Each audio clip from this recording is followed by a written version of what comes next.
Hello everyone and welcome to another episode of the MoeGamer podcast. I'm Pete Davison from MoeGamer.net and I'm here with the artist formerly known as Chris Kasky from MrGilderPixels.com, now newly rebranded as, ckaskyart.com, isn't it? Yeah. So that's where you can find Chris around social media, and you got a website in the works at the minute, so look out for that soon, I guess. Yes, website with shop, a full integrated storefront, so you will no longer have to go to Etsy on a separate website to buy my shit. So, very exciting. Everything's going to be in one concise place. Lovely stuff, and you should buy his shit because it's great. Anyway, how you doing other than that then? I'm doing great. Yeah.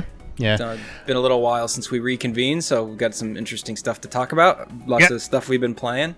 Yep, definitely, and a bit of news and stuff. So, as usual, we're going to follow our three-part format for this. We're going to start with some of the news that has come out over the course of the last month or so. So some of this isn't like the most up-to-date stuff, but it's things that we wanted to chat about. Then in our second segment, we'll talk about what we've been playing recently. And then for our third segment today, we'll be talking about 3D arcade racers, which is a favourite genre of mine and one that Chris doesn't know a huge amount about. So it's one of our episodes where we do a bit of a cultural exchange, or whatever you want to call it. I love it. I love to learn new stuff. I like to learn about new stuff I should put on my radar. Yep, cool. Especially given our most recent love affair with the 360 and PS3 generation. It'd be cool to have a couple $10 racing games I should pick up. So yeah, definitely. Looking forward to learning. And as we'll talk about a bit later, the 360 and PS3 eras are a good era to explore with regard to these, but we'll talk more about that in the third segment. So let's start with some of the news that has been coming out over the course of the last month or so. So first one is that Falcom has been talking a little bit about the next Trails game after Hajimari no Kiseki. So this is going to be another one that has a battle system with action elements. So it's not an action RPG, but there will be action elements to the combat system and a largely different cast of characters. So I guess there's going to be a few cameos from the other Trails games in there, but it's going to be a mostly original cast from the sound of things. The new game is not a sequel to Hajimari no Kiseki, as Hajimari no Kiseki is apparently completely self-contained and ends within itself. There's going to be new locations and stuff that they haven't visited in the series before, new organisations and sort of groups of people to explore throughout the course of the narrative. And Toshihiro Kondo from Falcom says that this is a type of battle never before seen, whatever that means. So I guess they're trying something a bit different, but exactly what remains to be seen at the minute. It's Falcom. I place my trust in them unwaveringly. Whatever it is, I will buy it, and I will buy it and celebrate it, but never actually play it. And I was going to say I'll buy it and play it in 10 years. Yeah, at this point, the Trails of Cold Steel quadrilogy. At this point, there's the fourth one's coming out in the West in autumn, right? It's my favorite joke is that it's my investment for retirement. Yeah, I've actually been putting off playing Trails of Cold Steel for so long that I have the first two games on Vita and PS4 now. Yeah, I held off on buying the Vita and PS3 versions of the originals, but it was just a stroke of luck. I did it because I didn't have money at the time. Yeah. But once the PS4 versions came out, I'm all in for the whole set. Yeah. Well, as I mentioned a few times previously, my grand plan for the Trails series is to do something similar to what I've been doing with Atelier, which is to do a long-term mega feature on the whole series. So start with Trails in the Sky, work through those three games, which is a substantial time investment in itself, but and then move on to Trails of Cold Steel. And then if we have Ao no Kiseki and Zero no Kiseki in English by then, officially. Yeah. That's the cross-spell arc, right? That's right, That's happening. We're going to get those reboots. This series has become way too popular in the West for them not to translate those. Exactly, and Falcom isn't the sort of developer who is stubborn about that sort of thing. Falcom is more than happy to sort of embrace the Western audience. So I have little to no doubt that we'll see those at some point.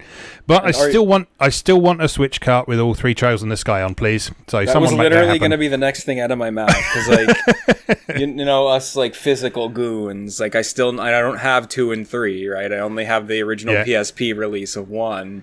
Yeah. And isn't 3 more like... 3 is the one that has a bit of a controversial following because it's a bit less story heavy and a bit more dungeon crawly, isn't it? I honestly don't know much about the second and third ones. I bought them on GOG a while back when they were on sale, but I have not even looked at them, let alone played them, so I don't know much about those two.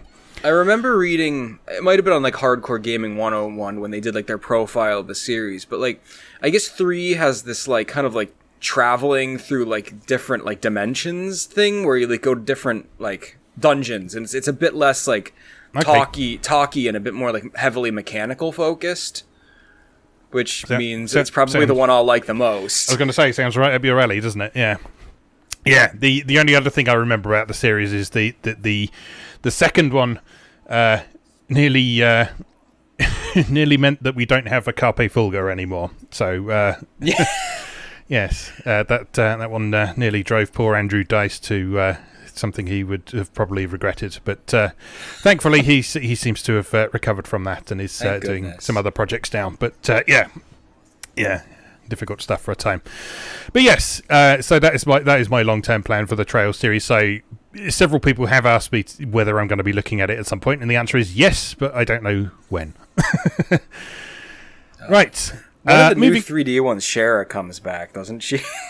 Yes, I think so. Most of the Trails characters put in at least cameos in Trails of Cold Steel, I think, and they're sort of actual party members in some of them, I think, as well. I've certainly seen Estelle and Joshua lurking around. All right, moving on. Next one we've got is that Space Invaders Forever has been announced for PlayStation 4 and Switch. So this is coming from ININ Games, or ININ Games, however you pronounce that, and Taito.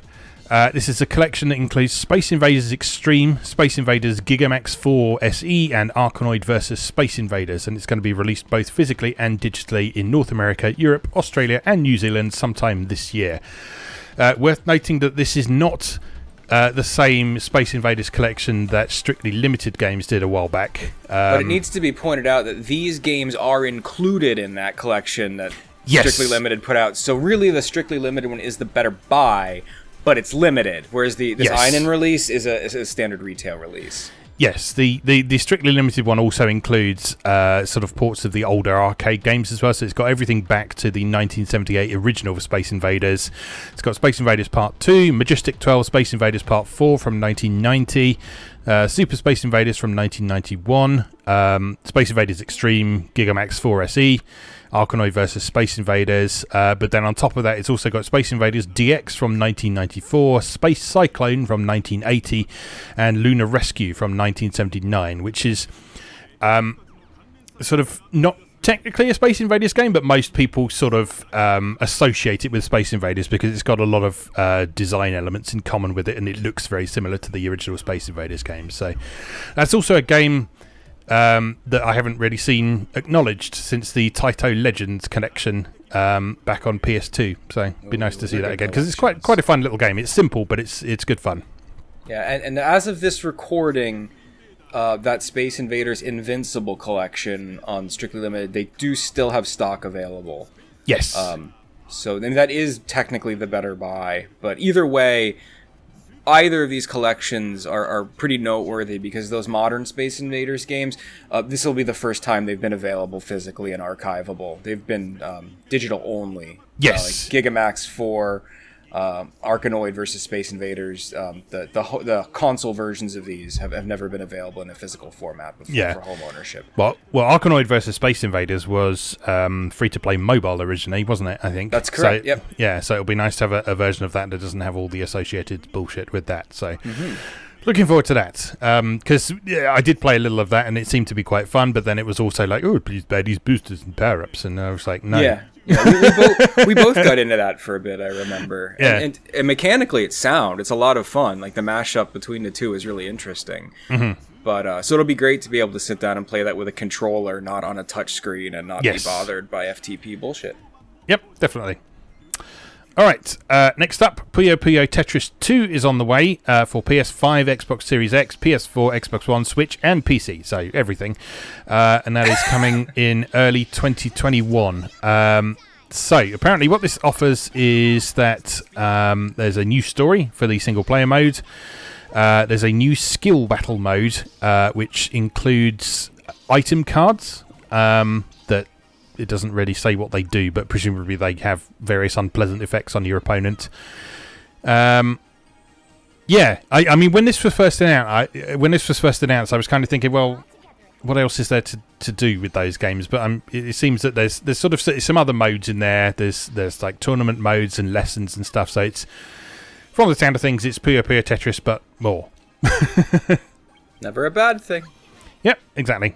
So that is a cool puzzle game, and as I think we've said before, I'm always happy to see sort of classic style puzzle games getting sort of substantial high profile releases as well. And Puyo Tetris was well received, so particularly well received by the sort of competitive scene in Japan, which is why you don't ever go online in it.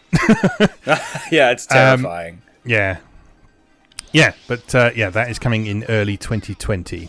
Sorry, beg your pardon. It's coming in time for the holidays, with the PC version coming in 2021 rather. Okay, next up, Pokemon Sword and Shield is getting a physical re-release that includes both of the DLC packs on the cartridge. So that's the the Isle of Armor and whatever the other one is, Crown Tundra. Crown Tundra, yeah. Yeah. So they've announced a few more details about the Crown Tundra as well. There's some quite interesting new things to do in that. There's these what are they called? Dynamax Adventures or something like that, which seems like a combination of going through dungeons and having Dynamax battles as well, which sounds quite interesting. And you can do those multiplayer. So, oh, neat. It sounds like those are going to be sort of a more substantial cooperative multiplayer thing that you can do besides just the standard Dynamax battles. So that could be quite fun. I don't know if I'll go back to it, because I did enjoy Pokemon Sword and Shield, but I mean, I have so many other things to play now that I'm not sure if I'm inclined enough to go back and explore those. But the new stuff does sound interesting. Yeah, and for me, I think it's just a matter of the new expansions also bringing new Pokemon into the full. And bringing back old Pokemon. Like, I think one of the expansions is going to reintroduce Nidoran, which is, like, my favorite. Nidoking is my favorite Pokemon. So, like, I was really sad that I couldn't have, like, HD 3D Nidoking. But I think I can. I think I can now if I get one of the expansions. So yeah, that's cool. And like I say, these they've confirmed that the game and the expansions will be on the cartridge, so you won't need to download any extra data onto the Switch. So if those of you whose SD cards are getting a bit full now, you don't need to worry too much about that, aside from any sort of actual software updates. And for those of you who are insane enough to spend $60 to rebuy a game you spent $60 on last year just because you want DLC on cart... No, just because you want one Pokemon. Let's be honest. I also want that like new like Kung Fu Bear. He looks really cool. I don't know. All right. Okay, next up we've got an announcement that Deathsmiles 1 and 2 are coming for Switch, PS4 and Xbox One, which I'm very happy about because Deathsmiles is one of my favourite cave shooters, and I've never played Deathsmiles 2 because it got a kind of weird release on Xbox 360. I think it was like digital only in North America or something like that. So bizarre. Yeah, it's weird. So Deathsmiles, if you're not familiar, is a sort of gothic shoot 'em up. So it's horizontally scrolling bullet hell, and the characters are all like witches and angels and devils and that sort of thing. And you blast your way through various sort of spooky Halloween-y type areas with pipe organ music playing in the background. And the final boss is called Tyranno Satan. I was going to say, what was the final boss's amazing name? Yeah. Tyranno Satan. Yes. So yeah, this Deathsmiles 1 I can certainly vouch for as being a great game. Deathsmiles 2 I don't know a ton about. I know that they shifted from sprite work into polygons with that one, if I remember correctly. But as far as I'm aware, it's similarly well regarded as one of cave shooters. So this is being brought to us by City Connection. who we've talked about a few times previously. They are the ones who have been sort of working with a lot of old Jalico properties and stuff as well, and they're great. Yeah, so they've been doing some really cool stuff, and it's great to see that that they're bringing sort of beloved but quite hard to find games back like this. And they're sort of very big on physical releases as well. In fact, they've done some things that were physical first. Yeah. So Soldam originally was a physical only release for Switch, but now you can get it. You can get it digitally for Switch and PS4 now, as well as a physical version for PS4. But yeah, that should mean you'll be able to have Deathsmiles on your shelf if you don't have it already, like I do. Yeah, they work through Dispatch in the West, City Connection. Yes. Dispatch games. And I have a couple of their releases too. That Penguin Wars was a lot of fun. Mm-hmm. And the game Tengoku Cruisin' Mix. Yes. Yeah, all them. Right, moving on. There was a Nier event a little while back in which we had the release date for Nier Replicant confirmed as April 22nd of 2021. So yeah, this was as part of the We Have a Decent Amount of New Info stream. So there's a new trailer for that that shows some of the remastered areas and a new version of Kaine's theme from the soundtrack. So yeah, this is looking like a substantial remake. I'm kind of in two minds about this because I'm a big fan of Daddy Nier.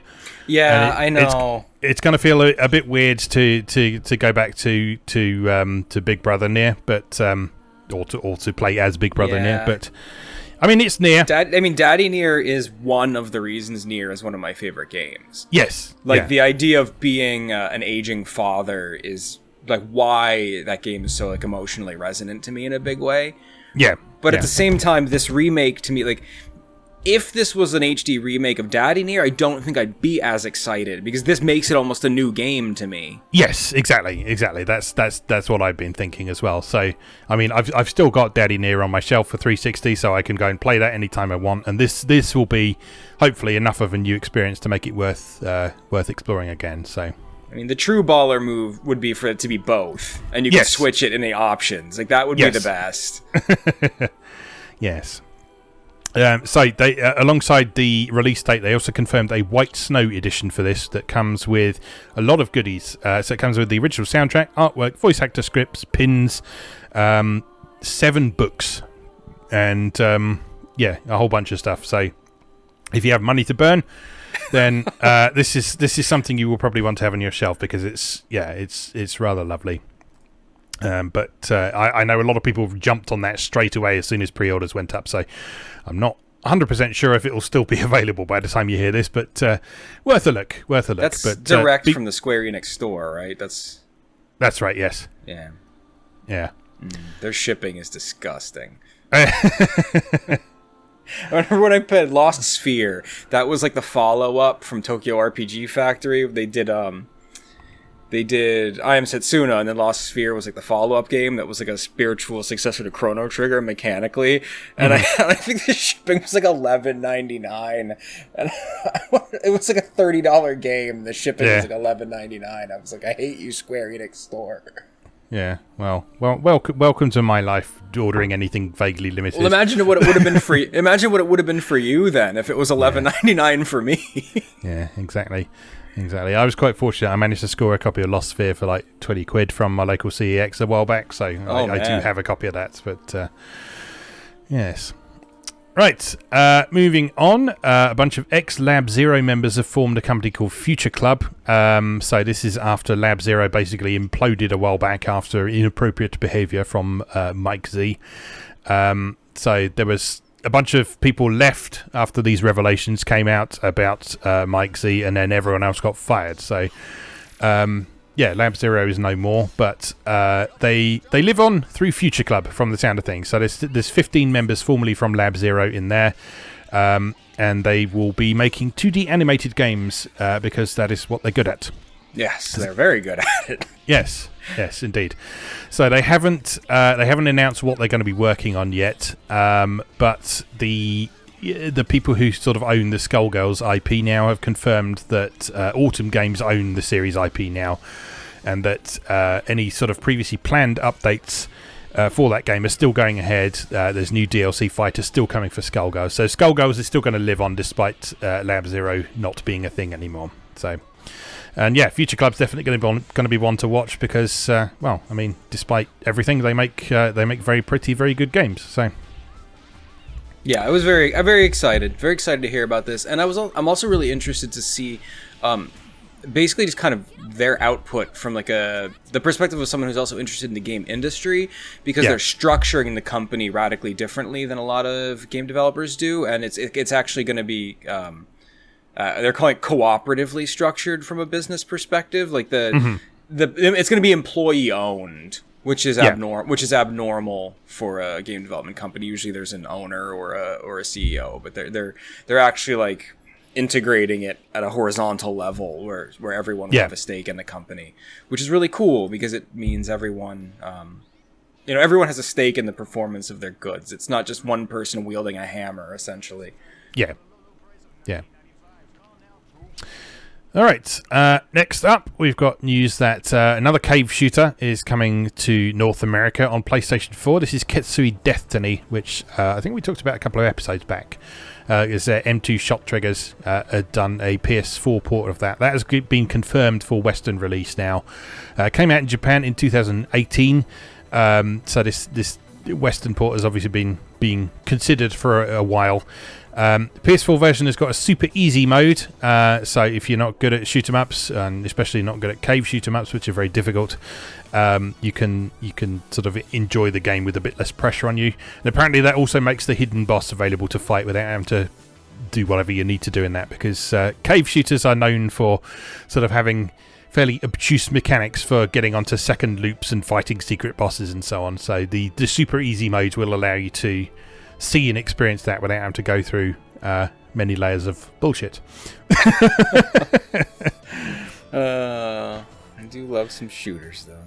Yep, indeed. And M2 Shot Triggers is amazing. I really need them to release an English version of they did Maho Daisakusen, which is my favorite Rising series. Yep.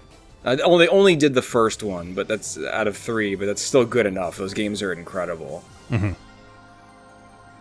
Yeah, definitely. So apparently for the Western release, they've been adding a few extra features that have already been incorporated into the Japanese version. So the Western version will be the most up-to-date version of this. So it'll do things like show you how many multiplier chips you collect throughout the course of the game and what shots caused them and so on. So those of you who want to sort of really analyze your performance and improve your game and chase those high scores, you've got some better tools to be able to do that, which is cool. So I'll probably check that out because I do like some cave shooters. Next piece of news we've got is Disgaea 6 is coming in January 2021. There was something weird with this, wasn't there? So it's... Well, yeah, it was originally like thought to be a Switch exclusive, and then they were like, no, also PS4. Like, yeah. So I think what is happening is I think it might be a Switch exclusive, or at least a timed exclusive over here, but it's coming out on PS4 in Japan, and the Japanese versions are coming out in towards the end of January in 2021. So so watch out for that. So there's some lovely looking sort of art and trailers and stuff for this now. They've gone for sort of cel shaded polygons this time around instead of pixel art sprites, which is the first for the series. Exactly. Yeah. But yeah, it looks like it's maintaining all of the sort of distinctive style and character of the series. So, yeah, I think a few people were a bit worried with that switch to 3D, but based on what we've seen so far, I don't think there's a lot to worry about in that regard. Certainly. Yeah. Like when I read in the news, like when I saw a news blurb that was like Disgaea character sprites are now 3D, I was like, because like I was angry enough when they made the switch from sprites to like HD 2D. Yeah, and then they went. Now they're 3D. But then, as soon as I saw the footage, I was like, "This is really charming, like high level cell shading." And like you don't really see that much cell shading these days, so it's really cool to see like a good company really putting their muscle behind cell shading on modern consoles, and like it just looks fantastic. Yeah. All right, next bit of news is that Devil May Cry 5? Yes, 5. Yeah, 5. Devil May Cry 5 Special Edition was revealed a while back for PlayStation 5, and they've also confirmed that there will be physical versions eventually, whatever that means. So I guess that means that they're not going to be available immediately, but they're coming down the line, and hopefully that means it will be a truly properly complete edition that you won't have to download updates and DLC for. But at least they'll have the main DLC pack that they're doing on the cart. Like updates, perhaps not, but the meaty DLC that they're making for it that includes the extra playable character will be on the disc, they've said. So that's my biggest concern, is that the Virgil playable character content will actually be pressed on the special edition. Yeah. And if you're sort of interested in the techie side of things, they've released a trailer and some screenshots showing the comparison between the original version and the PS5 version with ray tracing active on there. So if you're into that sort of thing, you can have a look at that now and see what difference that makes. So if you're getting a PS5, that's probably going to be a good game to pick up if you haven't already played through DMC5. Yeah, so far everything I'm excited for in the PS5 is either coming to every other console or just an upgraded port of stuff I already have on PS4. Yeah, exactly. But we won't get it. We won't get into our old man grumpiness regarding the What's our copywritten phrase now? Next gen nonsense. Oh dear. All right, continuing on, there's a couple of new Monster Hunter games on the way. So there's Monster Hunter Stories 2 Wings of Ruin is coming to Switch in summer of 2021. So this is a follow-up to the 3DS game that also got a mobile release, if I remember correctly. This, rather than being a traditional Monster Hunter Stories are turn-based RPGs. And you fight alongside monsters, and you hatch eggs and befriend monsters and all that sort of thing. This is a new installment in that series. And alongside that, they also announced Monster Hunter Rise, which is the next sort of quote-unquote proper Monster Hunter game, which is coming for Switch. So rather than... it looks like this is going to sort of run alongside Monster Hunter World, which will be the sort of quote-unquote next-gen version, whatever you want to call it. And then on Switch, we'll have Monster Hunter Rise, which... has puppies. Yes, it has puppies and stuff like that. So it looks pretty cool. It's got sort of that distinctive sort of Monster Hunter look about it, and people seem to be very excited about this. As I say, Monster Hunter, not a series I know very well, but the people who are into it that I know and follow, they seem to be very into the idea of this, even with Monster Hunter World being so well received as well. So yeah, well, they've revealed some cool stuff about Rise so far. Mechanically, that's going to make it really distinct from previous entries.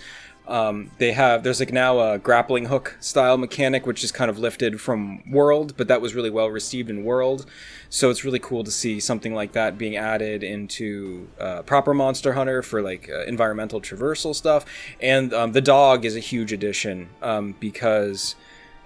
for people like me who almost exclusively play Monster Hunter solo, the dog is going to be a companion you can bring with you who also can do attacks. Traditionally you had the little kitty cat friends, but they were more about either providing buffs or like running distraction or helping you gather materials. They were not really a huge boost in actual combat, but the dog is going to participate in combat with you. So actually like dealing damage, and you can do like combo attacks with it. Which is also going to introduce interesting dynamics into how you would build a party for yourself when you're playing solo, because you can now bring two companions with you, and you can do it however you wish. So you could bring two cats, two dogs, dog and a cat, and shift that dynamic to how you want your party to function, essentially. Some really cool new dynamics. And hopefully you'll be able to build armor for your doggies just like you can for your kitties. I'm very excited. Yeah. All right. Continuing on, we've got a trailer for a game called Maglam Lord. I have not been following this at all. So what's caught your eye about this one? Mainly just that it's a new IP from Felistella. Oh, yes. Which is a company that I really appreciate. Yes. Felistella, perhaps most recently people are aware of them because they did the Azure Lane game, Azure Lane Crosswave. Yes. But they have been around for a long time, mainly being the most recent developers for the Summon Night series. Yeah. And they make cool niche anime style RPGs. There's not a whole heck of a lot in terms of gameplay footage from Maglam Lord yet, but to me, what I've seen, it looks very reminiscent of the Swordcraft story. The Summon Night Swordcraft story spin-off series from Summon Night, which was basically like Summon Night with a dungeon crawler mechanic, because those were handheld games, but the combat was a action side-scroller style combat, very similar to early Tales of games. Okay. So the focus of this game very much appears to be almost like it's a reboot of Summon Night Swordcraft story. So you are this demon lord or whatever who is also like a smith. So there's a heavy focus on like making weapons and working in a smithy, while also doing like classic anime game harem stuff. Like you can like fall in love and get married and all that stuff. So like, as you manage your smithy and build your weapons and have your adventures, like side-scroller style battles, just like everything about it seems right up my alley. The art's quite beautiful. And like I said, just from a developer pedigree standpoint, I've liked most Felistella stuff I've played. So I'm really happy to see them working on what appears to be an original IP that's theirs, loosely based on something that they made years ago that I also really enjoyed. Yeah. Yeah, I want to keep an eye on then. I do remember that getting announced now that you mentioned it's Felistella, but yeah, I completely forgotten the name of it. But yeah, looks cool. And there's a trailer for that now showing some very brief looks at gameplay, a couple of the new characters, and a bit of voice acting. So it's like the classic terrible Japanese trailer. Where it's just people talking over music while like text flies around and like pictures of character art, and then there's like some gameplay footage in like a tiny rectangle next to the character art's head. Like why do they make these trailers like this? Yeah. All right, next up, we have had confirmation and a trailer for Final Fantasy 16, which is coming for PlayStation 5 and PC. So it looks like it's going to be a PS5 console exclusive, although there's been a bit of confusion over whether or not the PC version is going to come immediately or if it's going to come sort of a little bit later like it did with Final Fantasy 15, because there's been sort of a few conflicts between press releases and trailers and so on. But yeah, this is noteworthy for a few reasons. First of all, it's sort of a return to Final Fantasy doing sort of proper fantasy, for one thing, which is very exciting. I've wanted it since 9. Yes, indeed. I'm so excited about this. All I've ever wanted is a proper medieval Final Fantasy on modern hardware. Yeah. And also, I seem to remember seeing the other day that this is going to have like a PEGI 18 rating, so it's going to be sort of fairly dark and grim from the sound of things. It certainly appears to be from the trailer. There's like heavy there's a heavy like emphasis on like war story. Yeah, like medieval king making, which makes me think of 12. I'm all Twitter about this game. Yeah. Yeah, but yeah, it looks very cool. Sort of, it's actually quite a good trailer because it shows a bit of gameplay. It shows what we can expect from the cutscenes and the character designs. Yeah, exactly how it's going to play, we don't know yet, but it looks as if it's going to have more sort of real-time combat in the style of what they've been doing with 15 and so on, which 15 and 7 remake. Which seems to be the direction they want to kind of move in now with Final Fantasy, which is fine. I know some people will always be like, "Ooh, I want the turn-based combat back," but Final Fantasy has been evolving over the course of all of its installments, and this is the direction it's been going for quite a while now. So, go play other turn-based games. FF7 is still turn-based. You can get it on literally every device you own. Yeah, exactly. And it's not as if there's a shortage of other turn-based games from other developers as well. So, but anyway, yes, the trailer for this is looking very nice. And this is going to be a real showcase game for PlayStation 5, I think. So, looking forward to that. But, this will be the game that makes me get a PS5. You know, just as FF Type 0 was the game that made me get a PS4. It turns out like that's the thing that makes me finally invest. It's like, all right, there's an FF now. I have to buy the console. Yeah. Okay, moving on. Ubisoft is bringing back the Scott Pilgrim vs. the World game for the 10th anniversary of the series. So this is going to be Scott Pilgrim vs. the World, the game complete edition for Switch, PS4, Xbox One, PC, and Stadia. What about Amazon's new service? Amazon's what? Oh dear. But yeah, anyway, so this is a complete edition that includes the DLC from the original version that I actually didn't know existed, but yeah, there was DLC that allowed you to play as Wallace and Knives in the old version, so that will be included with the new version. If I remember correctly, it sounds like it's going to be digital only, but I'd be very, very, very surprised if some limited run company doesn't snap this up and say, hey look, we got Scott Pilgrim, and then people will go, yes, give it to me. So help me God. If there's not a physical pressing of this, the whole goddamn point of bringing this back, as far as I'm concerned, is for there to be a physical pressing of it. Because it's literally like the greatest, like it's Scott Pilgrim the game is the game that is my fundamental basis of my argument against digital-only content. Yes. Yes. Same. That Scott Pilgrim and Afterburner Climax are the two games that maybe Outrun 2 for Xbox Live Arcade as well. Yes. But you can at least get that sort of for older platforms as well. But yeah, Afterburner Climax and Scott Pilgrim definitely have always been my arguments. It's like, well, no, the digital feature isn't that good actually.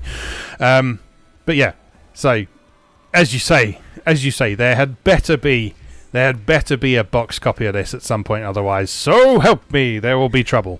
Well, Ubisoft is pretty good with that. Like they did physical pressings of Child of Light, which was just like one of their like little digital games. So I'm not too convinced that they don't know that there's a demand for it. Yeah. But I suspect this will end up being some form of limited run thing at some point. But no one has said anything yet. If I remember correctly, there was some sort of knowing eyebrow wiggling from limited run games on Twitter around the time that this was announced, but nothing confirmed or anything like that. But yeah, keep an eye out for that certainly. All right, next up, we've got a new Pocky and Rocky game launching in 2021. So this is the series also known as Kiki Kaikai. Who's this from? I can never remember. Natsumi, isn't it? Yeah. Originally, yeah. Mm-hmm.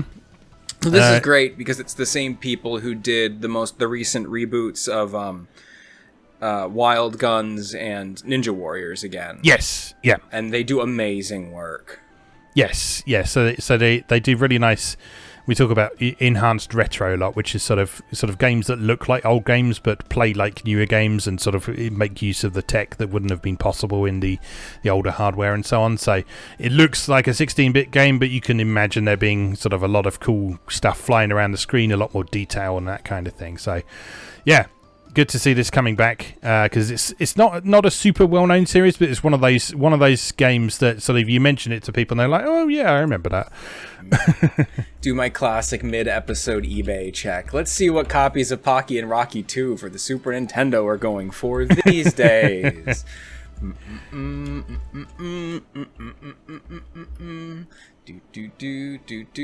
Upwards of $300. Oh, here's a complete box copy for $12,999. $780. Oh, but no instructions. Oh no. Pocky and Rocky 2 is amazing, but not that amazing. Yeah. Yeah. Okay. So it sounds as if this is coming in 2021. Outside of Japan. We don't know what platforms it's coming to yet, but I would imagine that Switch is a fair bet, and probably PS4 as well, I imagine. But we'll see. So that is on the way. And then, last of all, we've got Nintendo has been sort of going through its Super Mario 35th anniversary celebrations recently. So we've had various things come out of that. So there's the Super Mario Brothers Battle Royale game just came out on Switch, so you can download and play that now if you want to. There's the compilation of Mario 64, Mario Galaxy, and Mario Sunshine that you can get for Switch now as well. Oddly enough, those two are... Nintendo claim they are sort of limited release until March of 2021, so I don't know what's going to happen after that, and no one really knows, and everyone's been a bit angry about that, but we'll have to wait and see, I guess. But one of the sort of interesting little things that they announced as part of this is the sort of resurrection of the Game & Watch with a special edition Super Mario Brothers Game & Watch. So it's not the same as the old school Game & Watches in that it's not a sort of an actual LCD game. It's actually got a proper colour screen in there, and it looks like it's running an emulator that runs Super Mario Brothers, the NES version, and it's got an alarm timer and all sorts of little things on there, and it just looks like a really nice little collectible. Yeah, I'm excited about it. I want one. Yeah. It's also rechargeable as well, so you don't have to find somewhere that still sells watch batteries for it. It's actually got experience. Yeah, it's actually got a rechargeable USB powered battery in there, so you can get that. So that is, I think you can pre-order that now, can't you? And that's coming out on November the 13th of 2020. So that will be available. And again, that will be pretty limited and collectible. So if you want one, I would recommend pre-ordering that. Okay, anything else you want to bring up before we move on? No, I think that's it. Okay, cool. Well, that was a fair amount to catch up on, but like we say, it has been a little while since we've been able to reconvene. So those were some things we wanted to chat about. So we'll take a short break now, and then we'll come back and we'll talk about what we've been playing recently. So we'll see you in a moment.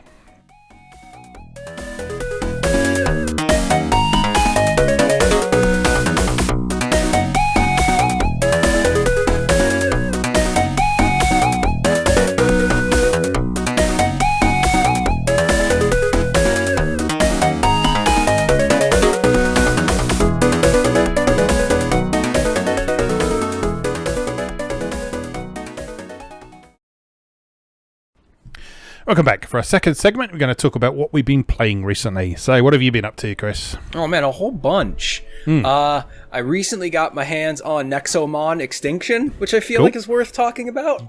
Yeah, definitely. Because we have established in previous episodes my deep love of monster collecting RPGs, and specifically playing ones that aren't Pokemon, and kind of learning and enjoying about how they may differ from Pokemon. Yeah.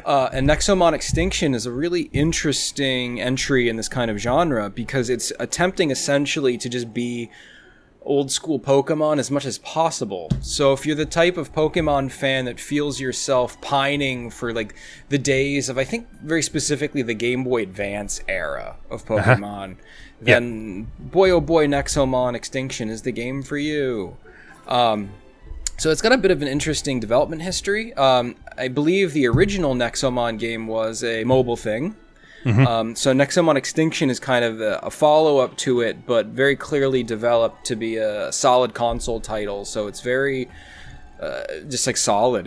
Lots of big world to explore, lots to see and do, plenty of monsters to collect. And it's got some really cool mechanical wrinkles that differentiate it from Pokemon. Mainly... when you catch a Pokemon in the traditional Pokemon games, you could kind of only do really one or two things to manipulate your ability to catch a monster, right? So you had to reduce the monster you're trying to catch health down to a low level. And then there were certain negative statuses you could inflict on it, like things like sleep or paralyze that would increase your chances. And then you could use a special Pokeball, right? Like a bug Pokeball to catch a bug Pokemon if you wanted to like increase that further. So, Nexomon kind of takes that to a different level by adding some additional things you can do. Mainly, you can give treats to the monsters you're trying to catch.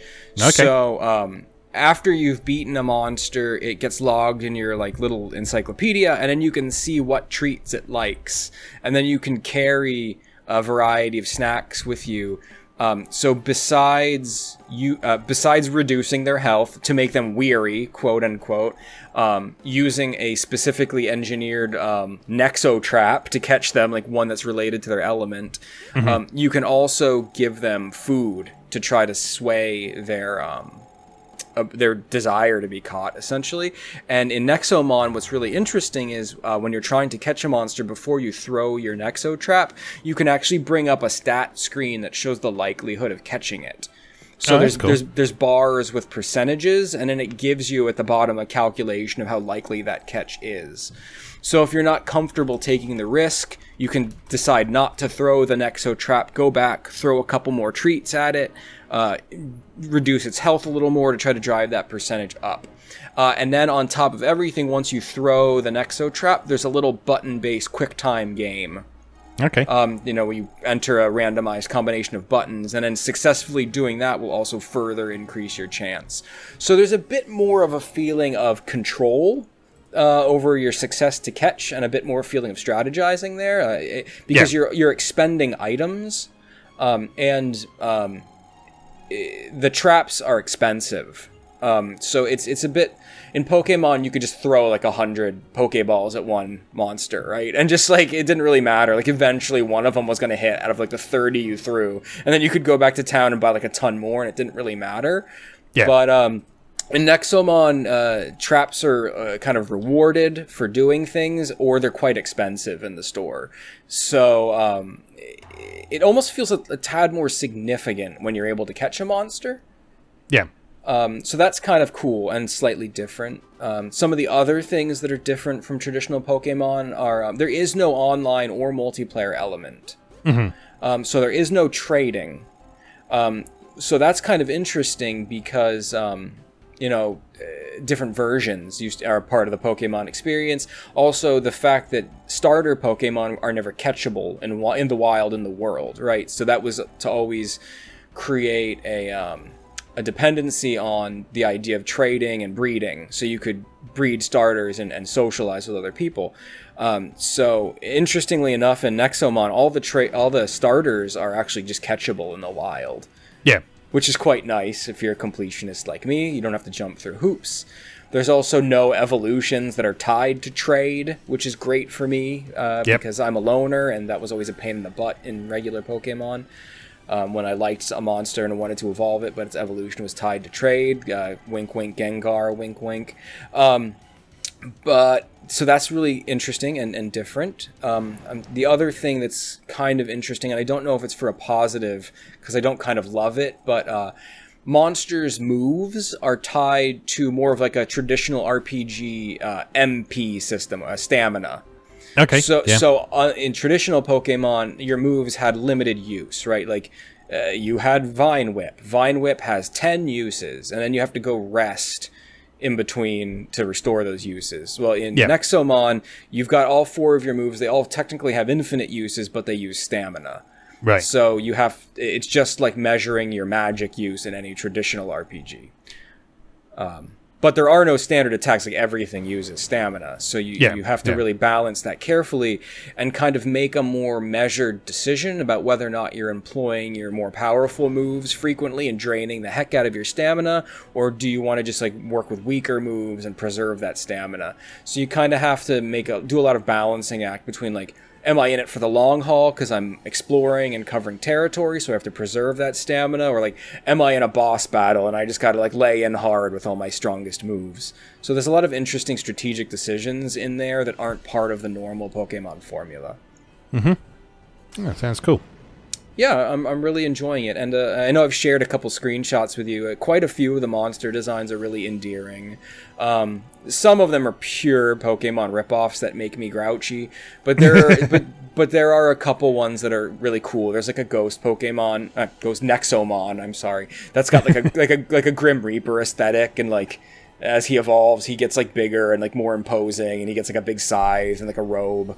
It's cool. There's a couple really neat ones in the mix, so I'm enjoying exploring that. Its world is also very cool in terms of world building and story, because the whole thing's written with a very like tongue-in-cheek sense of humor in regards to like you've played these kind of games before and you understand the tropes, and the game understands the tropes.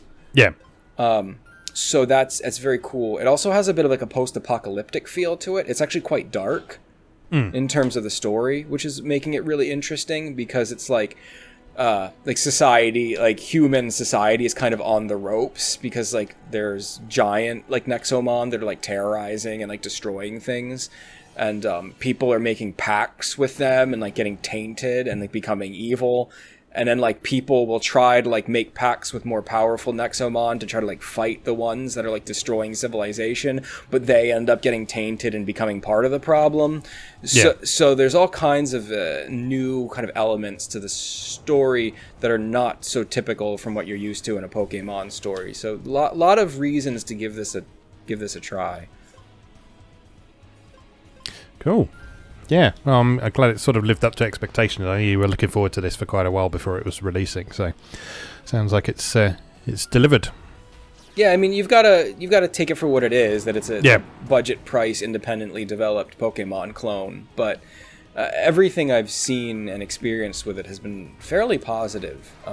It does, for anyone who picks it up, have a very high difficulty curve in the beginning. So you do have to be patient. You do have to grind a bit. Money is extremely hard to come by until you start getting like income boosting, like stat items you can add and stuff. But it's worth it if you stick with it. You can see some really cool stuff, and the writing is really fun. And you know, I've gotten a couple of genuine laugh out loud moments from it. So cool. Right. Well, anything else you've been up to besides that then? Yeah, I mean, a bunch. It's been a while. Go for it. I recently acquired the Capcom Beat 'em Up collection, finally. Oh, at last, yeah. Yeah, so that's been a really good time. I've been playing through some of those games with one of my friends. I forgot all about Warriors of Fate, which is Capcom's Beat 'em Up set in the Romance of the Three Kingdoms setting.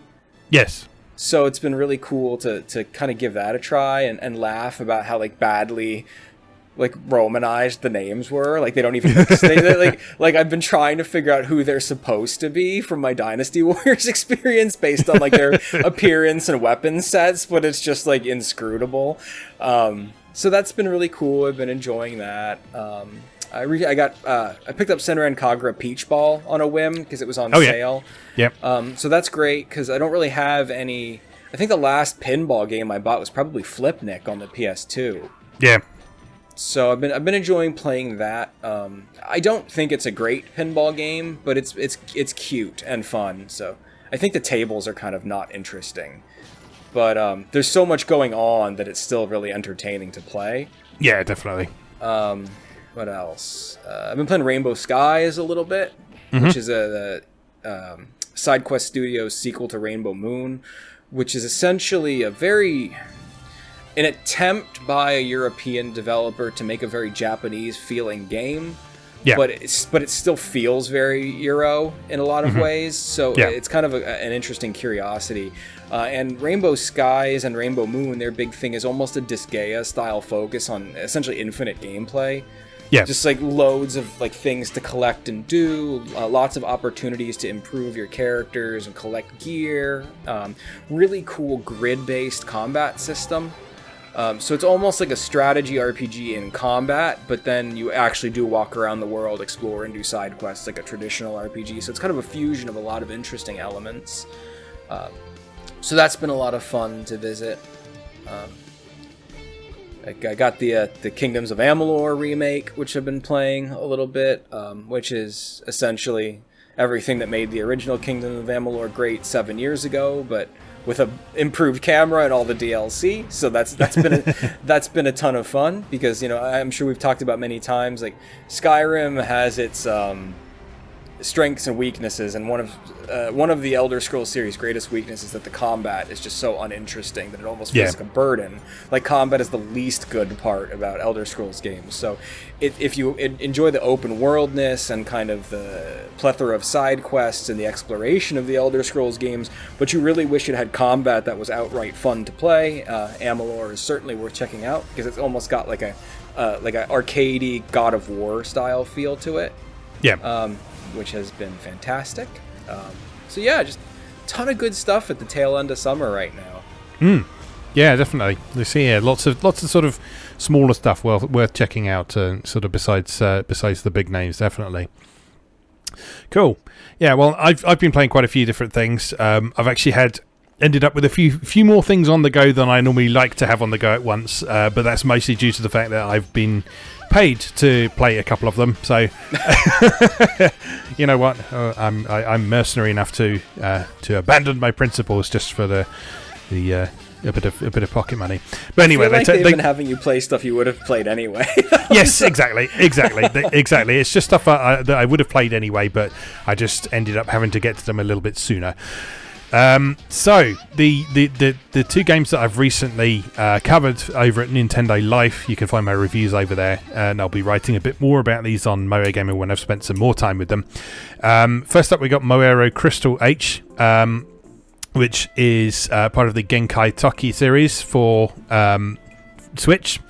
Originally PlayStation Vita, so it started with what's it called? Monster Mon Piece, then Moero Chronicle, then Moero Crystal, and then there's two more after that haven't been localized yet, but Moero Crystal has just been localized by East Asia Soft and released with a lovely limited edition and that sort of thing. So this is a dungeon crawler. A very good dungeon crawler. It's got a sort of monster collecting component to it as well, in that you get new characters as part of the story, but there are also monster girls who are just wandering around the dungeons as well. And you fight them, and you rip their clothes off, and you poke them until they have an orgasm, and then they join your party, because that's how ecchi games work.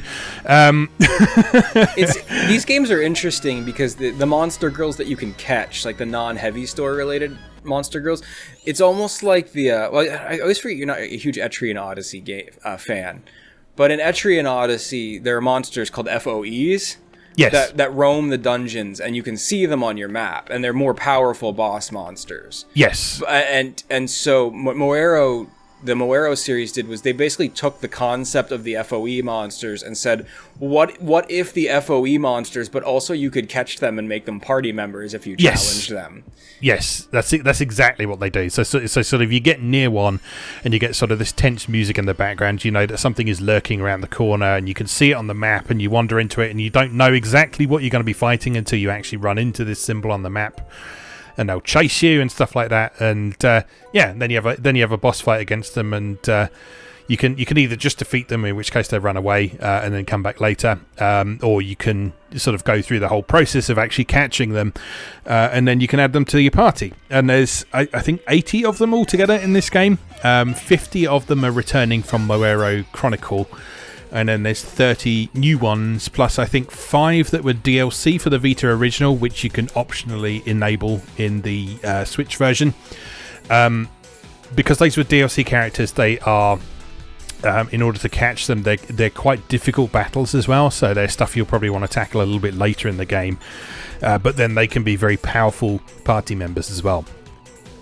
So, yeah, this is a really mechanically solid game, actually. There is a lot of interesting options for progression, building your party. There's a strong emphasis on sort of exploiting weaknesses of the various enemies, and a lot of equipment customization, all that sort of thing. So it's sort of all the things you would like out of a really good Japanese dungeon crawler are here in this game, and there's also super cute monster girls.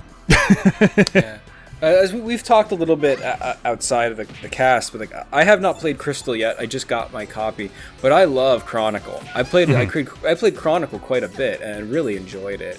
Yeah. I think it's a combination of so many things. Like you're saying, like obviously the mechanics are solid. It's a great dungeon crawler with tons to unlock and do. Even when you play it for like 15 minutes, you always feel like you're making some significant progress. Yes. And I think part of that is due to its original nature as a handheld game. Which I really appreciate. It's one of the reasons I like handheld games so much. Is they're always kind of created and designed with that kind of notion in mind, that you should be able to make a little bit of meaningful progress even in just like a 12 to 15 minute play session. So that's really cool for me with my limited time to play games. Mm-hmm. So it's just a combination of like the solid mechanics and just the good-natured, silly, candy-coated color. Like it's just a wholesome, fun, and like feel-good kind of game to play, because it's like it's goofy and it's cute and everybody's nice and it's silly, and I need that sometimes. Yeah, and Crystal is exactly the same. So I haven't actually played Chronicle myself yet, but I believe one of the new additions for Crystal is the fact that each of the characters has 3 dungeons in the deep reaches of their heart that you reach by flying a dick-shaped spaceship across their body and shooting their clothes off until you find crystals, and then you dive into the crystal and there's a dungeon inside them, and the 3 dungeons, there's one that will give the character a character-specific unique skill that is just for that character. There's one that will allow you to equip their bra and panties separately instead of as a set, which is actually quite important because I think I can't remember which way around it is, but it's one of them determines their skill loadout and the other one determines their stats. So if you can mix and match those, you can really sort of customize the characters a bit further and sort of build them into a tank or a mage or a melee damage dealer or that sort of thing. And then the third one allows you to get their relationship value up to the maximum as well. So, and the nice thing about those dungeons is, as you say, all of those dungeons are really short form. They're like a single floor. They take about 10-15 minutes to get through, but you feel like you've had a worthwhile experience because there's some useful treasures in there. There's some monsters to fight to get some experience. There's often some story scenes you can find out a bit more about the characters, and it just means that if you're just playing casually, like if you just want to crawl a few dungeons while you're watching telly before you go to sleep or something like that, which is what I've been doing with this game while I'm playing other stuff. Yeah, you can crawl a few of those dungeons, and you've made some meaningful, useful progress in the game rather than just sort of twiddling your thumbs and getting on with it. So yeah, that's a really good aspect of this game's design. Okay, other thing I've been playing is actually another dungeon crawler called Undead Darlings No Cure for Love. This is a game that has been in development for about 5 years. They did a Kickstarter back in 2015 that I originally backed the original Kickstarter, which failed, unfortunately, but they were determined to make it happen because there were enough people out there who were interested in the concept of the game, but just unfortunately not enough to actually throw some money at them. So they've been the people behind them, who is a Western developer called Mr. Tired Media, who is sort of their mission is to make Japanese-style games, but despite the fact that they're a Western developer. So they carried on working on this, and eventually they managed to team up with Sekai Games to publish the final product, and that is now finally available after 5 years. So the concept of Undead Darlings is that it's a zombie apocalypse, but the twist on the usual formula is that some of the zombies have managed to maintain their human hearts, and these are your party members. So the first one is your childhood friend who comes in through the window, reveals the fact that she's a zombie, but oh no, don't kill her because she can still talk and that sort of thing.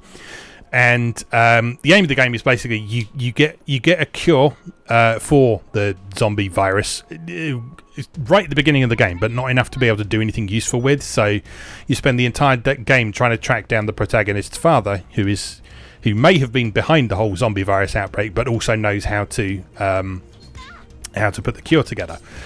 And what then follows is a series of really interesting and complex dungeons to explore, with a very cool combat system that's based on sort of building up multipliers and exploiting weaknesses to build up this multiplier and then unleashing much more powerful attacks.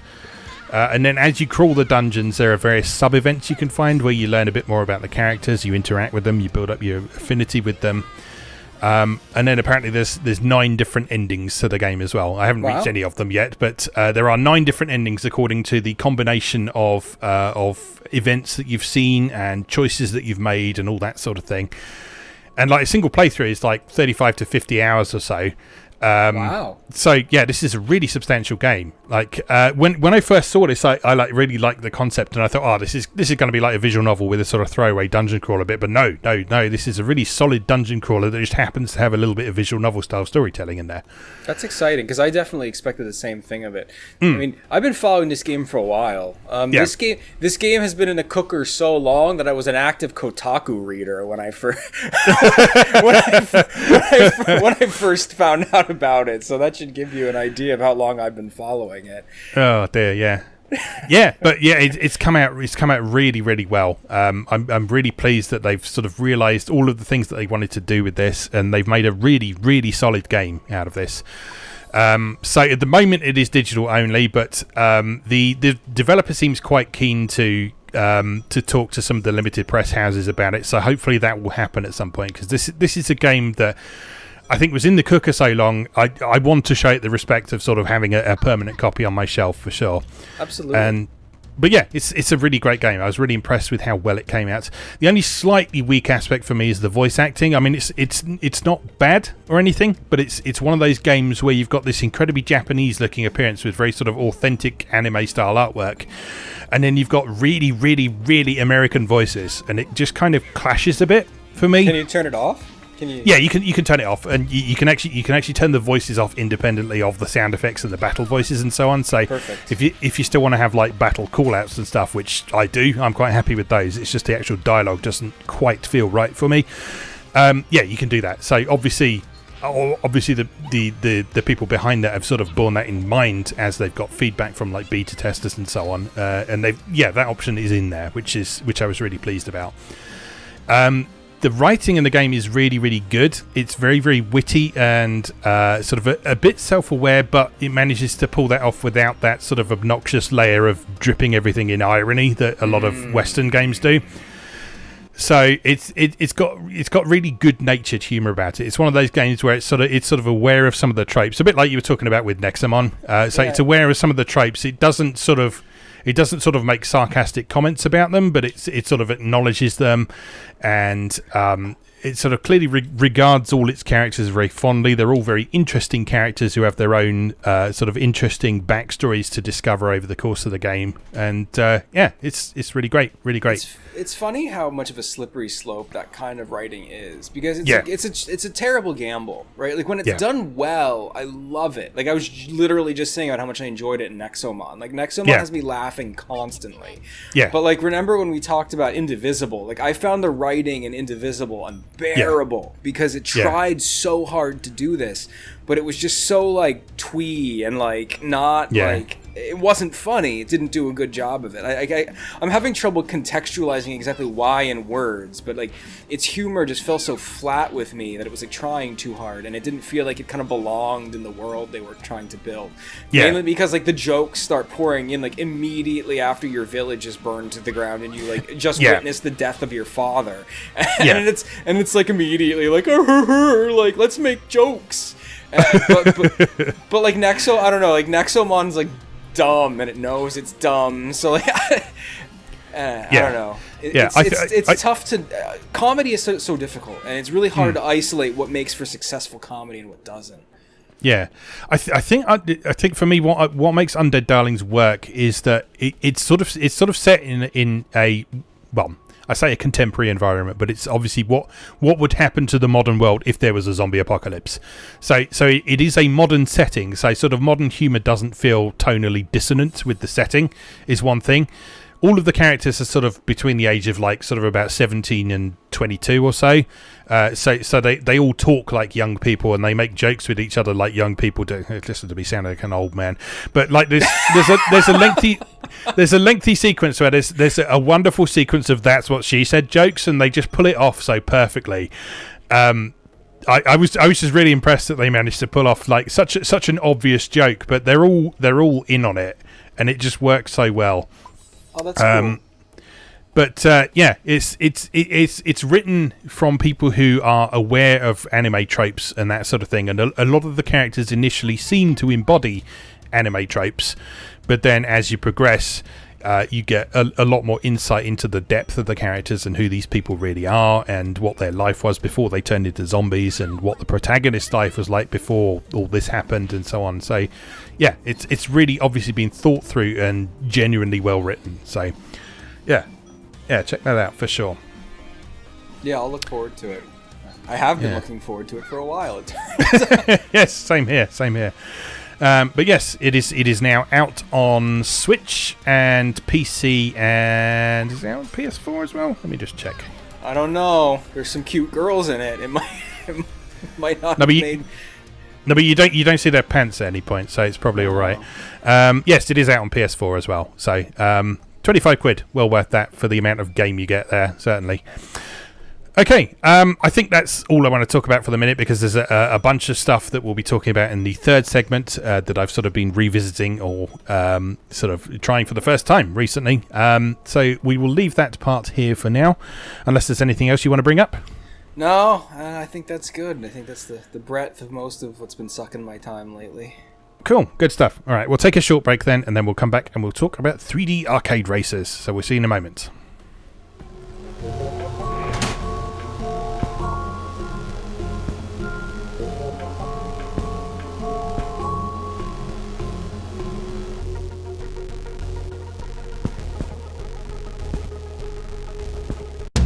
Here goes!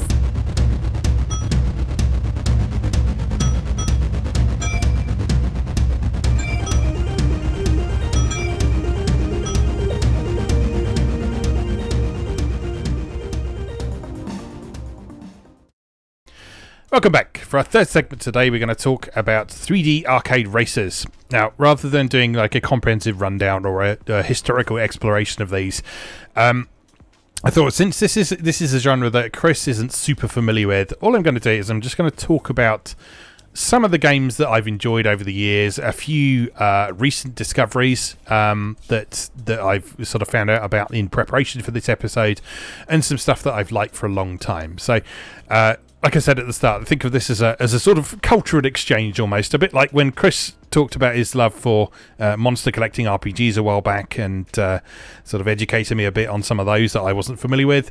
Today I'm going to talk a bit about these. So we're thinking specifically of 3D arcade races. We've done an episode on Vanishing Point races before, the old school sprite based ones. But we're talking about 3D arcade races that use polygonal graphics. So stuff from like things like Virtua Racing and stuff onwards.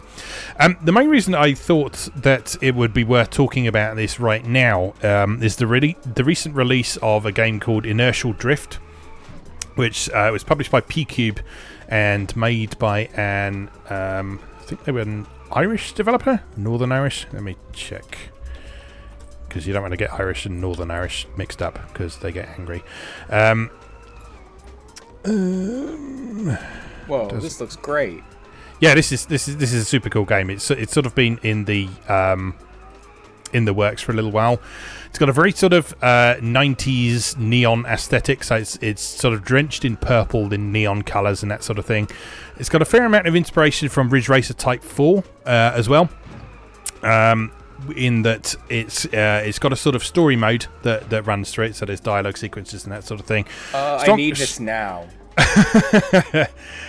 Strong emphasis on drift racing and so on, and it's got a soundtrack that is heavily inspired by this sort of acid jazz type stuff that Namco did in the late 90s as well. So the big twist in this, though, is that from the very start they wanted to kind of reinvent the idea of the arcade racer a little bit, and what they've done in this is, rather than having a conventional control scheme, it's a twin sticks control scheme. So this is not a racing game designed to be played with a steering wheel or anything like that. This is a game designed to be played with two sticks. So your left stick is technically your steering wheel, but basically that's just for small adjustments in terms of the direction you're going. The main thing you use in this game is the right stick, which determines your car's drift angle. So basically, in order to throw your car into a drift in this game, all you do is you just push the right stick left or right, and it will basically make your car go sideways to varying degrees. And the different cars in the game have different ways of handling that. So some cars will drift more if you let off the accelerator. Some cars will drift more if you actually slam on the brakes. Some cars will drift more if you put the accelerator down while you're drifting around the corner. So part of learning this game is learning how the different cars work and how they implement this twin stick mechanic. And it's really nice because it's really, really, really easy to pick up. If you think of games like Ridge Racer, drifting is core to games like Ridge Racer, but each Ridge Racer handles drifting slightly differently, and when you're first starting to play that game, you have to learn those different techniques, and it's a little bit tricky to do and a bit tricky to explain to new players and that sort of thing. Whereas Inertial Drift, it's a case of if you want to drift around the corner to the left, you push left on the right stick. Physical copies confirmed. Oh yeah. I've got a Switch copy right here, so it's lovely. The Switch version doesn't run brilliantly. But it runs well enough to sort of be worthwhile. If you want sort of full 60 frames per second performance, you'll probably want to pick up the PS4 or the PC versions. But the Switch version is perfectly acceptable. But yeah, so this. Like I say, this was an attempt to kind of both revitalise and reinvent the arcade racer after it's a genre that's kind of lain mostly dormant since the middle of the 7th generation or so, because in more recent years, sim racers have been a lot more fashionable. So stuff like Forza Motorsport, Assetto Corsa, Gran Turismo and all that sort of thing. Those have been very fashionable. There have been a couple of outliers, like Microsoft Forza Horizon series is kind of in between, and it's a sim racer with more arcadey elements, and some of the Need for Speed games are a bit like that as well. But the actual sort of pure arcade racer is not something that's been really explored a great deal since middle of the Xbox 360 and PS3 generation. But yeah, so it's really nice to see a developer specifically trying to bring this back for a new audience, because often when this happens, you see these new games and then you get other people going, oh, maybe I'll have a go at that as well. So we could well be looking at a sort of a resurgence in the arcade racer genre, which will be very pleasant to see. We already saw the Horizon Chaser. Yeah, exactly. Horizon Chase sort of bringing back Vanishing Point races and so on, and then. So people like Level 91 Entertainment is the studio behind this, and they are Northern Irish, not Irish. Like I say, make sure you get that right. I believe this was funded by some sort of Northern Irish cultural grant as well, which is quite an interesting thing. But yeah, it seems to have been very well received so far, both by press and public. So I hope it does well for them. This is published by P-Cube as well, so P-Cube have been pushing this quite a bit recently, and we love P-Cube here. So it also needs to be said that it has a lovely soft cell shaded aesthetic, and the cars look very reminiscent of Auto Modelista. Yes, they have a very toy-like comic book style to them. Like, they're not real cars, right? They're fake cars, Ridge Racer style, and they all have a very modular retro future Maserati kind of. This looks like it could turn into a robot toy look to them. Yes, very much. It's delightful. Yes, very much. So like the whole thing with this game is going for a very 90s look. So rather than sort of the fashionable 80s kind of vaporwave look, this is very specifically 90s that it's got going on. So it's still got sort of the purple neon thing that a lot of people associate with vaporwave and stuff. But like I say, the soundtrack in this game is very reminiscent of 90s Namco. So sort of very funk-inspired electronic dance music. It's got things like sort of the trails on the headlights and the tail lights on the road and that sort of thing, and motion blur and that sort of thing. So it's very, very, very heavily stylized. Elements of Ridge Racer Type 4, elements of Auto Modelista. Lovely looking game. A lot of fun. Looking forward to diving into it a lot deeper. Yeah, I'll be ordering this today. Yeah, definitely. There's also a demo on Steam if you want to try it for yourself as well. I don't think there's a demo for the console versions, but there is a demo on Steam called Sunset Prologue that I covered on MoeGamer a few weeks back. So if you're not sure about it, check that out first. Okay, so like I say, it was the release of this game that's kind of inspired me to want to talk about this. But I've been a big fan of this type of racing game, and indeed Vanishing Point races, pretty much since Virtua Racing. which is the first one I want to talk about. So Virtua Racing first came out in 1992. I first played it in the arcades, I think, and then I played the Mega Drive version. The Mega Drive version was an astonishing technical achievement in many ways, because it was almost as good as the arcade version. And it was also a Mega Drive game that was sort of quietly pushing 3D around a lot more efficiently than the Super NES was doing with the Super FX chip as well. But it was also a game that cost about 90 quid. Because it came with this massive cartridge with all this custom hardware inside it. And so it was very expensive to get a Mega Drive version of it. So I never actually owned a copy, but my brother at the time was working on a Mega Drive magazine, and so he would often come home laden with games, and one of those was Virtua Racing for the Mega Drive. So this wasn't the first polygonal 3D arcade racer. So Namco beat it with Winning Run in 1988, and Atari did Hard Driving in 1989. But this is the one that's kind of really stood the test of time a lot better, just because it's a really, again, it's a game that's really simple to pick up and understand. Because it's an evolution of what Yu Suzuki was doing with his earlier Superscaler games.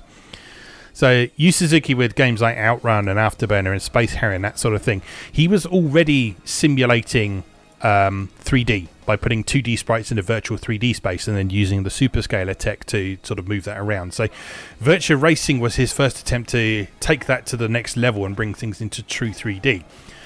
So the gameplay is still really simple. It's still left, right, accelerate, maybe let go of the accelerator on super tight corners, but it's really easy to understand. It's a racing game that anyone can pick up and play, anyone can have a bit of fun with, but it takes a lot of practice to master. The arcade version only has 3 tracks, but it will take you quite a while to even be able to finish a race on one of those tracks, but just because you've got the sort of traditional racing game time limit in there. You've got to try and get to the front of the pack. So structurally, it's very traditional arcade racer. Now, one of the things I want to talk about today is that the arcade racer genre has really evolved a lot over time. And I know you're not a big fan of games with time limits, for one thing. Yeah, and but racing games, time makes sense. That's different. I don't like RPGs with time limits. Yeah, but I mean, there is still sort of a distinct feel between a racing game with timers and checkpoints and a racing game that is just about racing, and that is one of the things that has changed quite a bit over the years. And you'll see that as we look at some of the games that we talk about today. So Virtua Racing is a good starting point. There's a fantastic Switch version of this in the Sega Ages collection. So if you've never played Virtua Racing, the Switch version is absolutely wonderful. There's also a good version on PS2 as part of the Sega Classics collection. That was the compilation of the Sega Ages games for PS2 as well. So several ways you can play that now. So I think I sort of really developed my love affair for these days with the obvious one, which is Ridge Racer. Of course. And Ridge Racer was the first game that I played on the PS1. And it was sort of the thing that convinced me that sort of games had taken a significant step forward. Because at that point, I'd been used to sort of mostly playing on the Super NES and maybe a bit of stuff on the PC as well. But Ridge Racer on PS1 was spectacular at the time. It was sort of high speed. There was lots of stuff going on screen. There was no real slowdown. It moved at a sort of consistent frame rate, and it was exciting and enjoyable and new. And although I recognised that there were sort of limitations to that, in that Ridge Racer for PS1 was a very straight port of the arcade game, in that there was no real sort of long-term structure to it. It was a game that you could pick up and play. Once you learned the drift mechanic, you could sort of then start chasing times and so on. So the longevity in that game was very much what you made of it. But it was enjoyable. And I think Ridge Racer is one of the games that started to highlight what I think is my core appeal element for arcade racers. So, out of interest, as someone who's not super into this kind of game, what do you think is kind of the core appeal of this kind of game? Like in terms of like arcade racers versus like other racing games, like as like a subgenre, or Just generally, really. I mean, yeah, yes. In comparison to sim racers as well, why would someone pick up an arcade racer? In your opinion, what do you think? I'm just curious to hear this. To me, because I do enjoy arcade racers, even though I'm not like super knowledgeable about them. It's because of accessibility, right? Yep. So like, yep. You know, like when I just mentioned with Inertial Drift, I was excited because it didn't have real cars. Yeah. Like, I'm not a car guy. I don't. I'm not a motorhead. I don't care about cars. Car culture doesn't interest me. Car brands don't interest me. So I love a racing game that doesn't have real cars because it means I can not have to care about the cars. I just have to care about like the thrill of the driving and like the fun of the driving. And it's the same, you know, as I don't like the sim racers because of that, right? Like, I don't really want to care so much about like having to understand cars and handling and tune-ups and parts and tire grip and all that stuff. I don't care about like realistically created in-driver view console panels. Like I just want what is essentially an exaggerated, cartoony version of the thrill of driving at high speeds that I can pick up and play, have a bit of fun, accidentally flip a $300,000 car, laugh about it while like smooth jazz plays. So to me, that's what like arcade racers are. It's a fun way for someone like me who's curious and occasionally interested in the idea of driving at high speeds and how fun that can be, but separated and accessible in a place where I don't have to care or be knowledgeable about cars or driving to have a fun experience with it. Yeah. Does that make a ton of sense? Yeah, absolutely. That's perfect. That's one of the reasons that I am so drawn to this kind of game. The other sort of core appeal for me is that a good example of an arcade racer for me is that it's a theme park ride. Yeah. A good arcade racer for me is something that takes you on a high-speed, thrilling, exciting journey through an interesting environment where you sort of have a bit of time to admire the environment as it goes past. There's weird things happening. There's like helicopters grazing the top of your skull.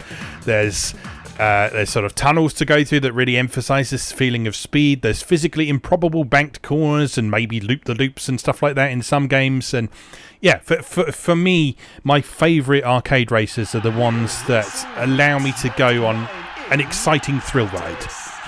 And although some sim racers do provide a certain element of that with their high-speed cars and so on, they are so rooted in sort of tedious realism that you can't do things like go sideways around corners and so on. You can't sort of flip up onto two wheels or flip your car over and expect to finish the race and that sort of thing. And that's for me part of the reason those games aren't as fun for me personally is because you, like you say, you have to think too much about how cars work.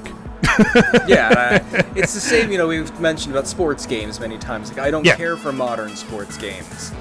Because I don't really want to play a realistic portrayal of football or baseball. I want a distillation of what makes football or baseball fun. Obscured by mechanics and made with fun in mind, not made with realism in mind. Yes, this is one thing that I've sort of said a fair bit on the Atari A to Z series when I've been looking back at some of the sports games on the 2600 even. Like, I actually like a lot of those sports games a lot more than I expected to specifically because they don't really resemble the sports in question. For sure. Because they're designed as video games that sort of have a passing resemblance to those sports, they end up being a lot more fun than like anything from like Madden on the Mega Drive onwards. I just don't get, because it requires a baseline level of understanding of a sport that I just don't have and don't care to have. So and it's, as you say, it's the same with these arcade races. You don't need to know how a car works. You don't even really need to know how physics work in a lot of cases. You just need to know how the game works, and you have fun with it.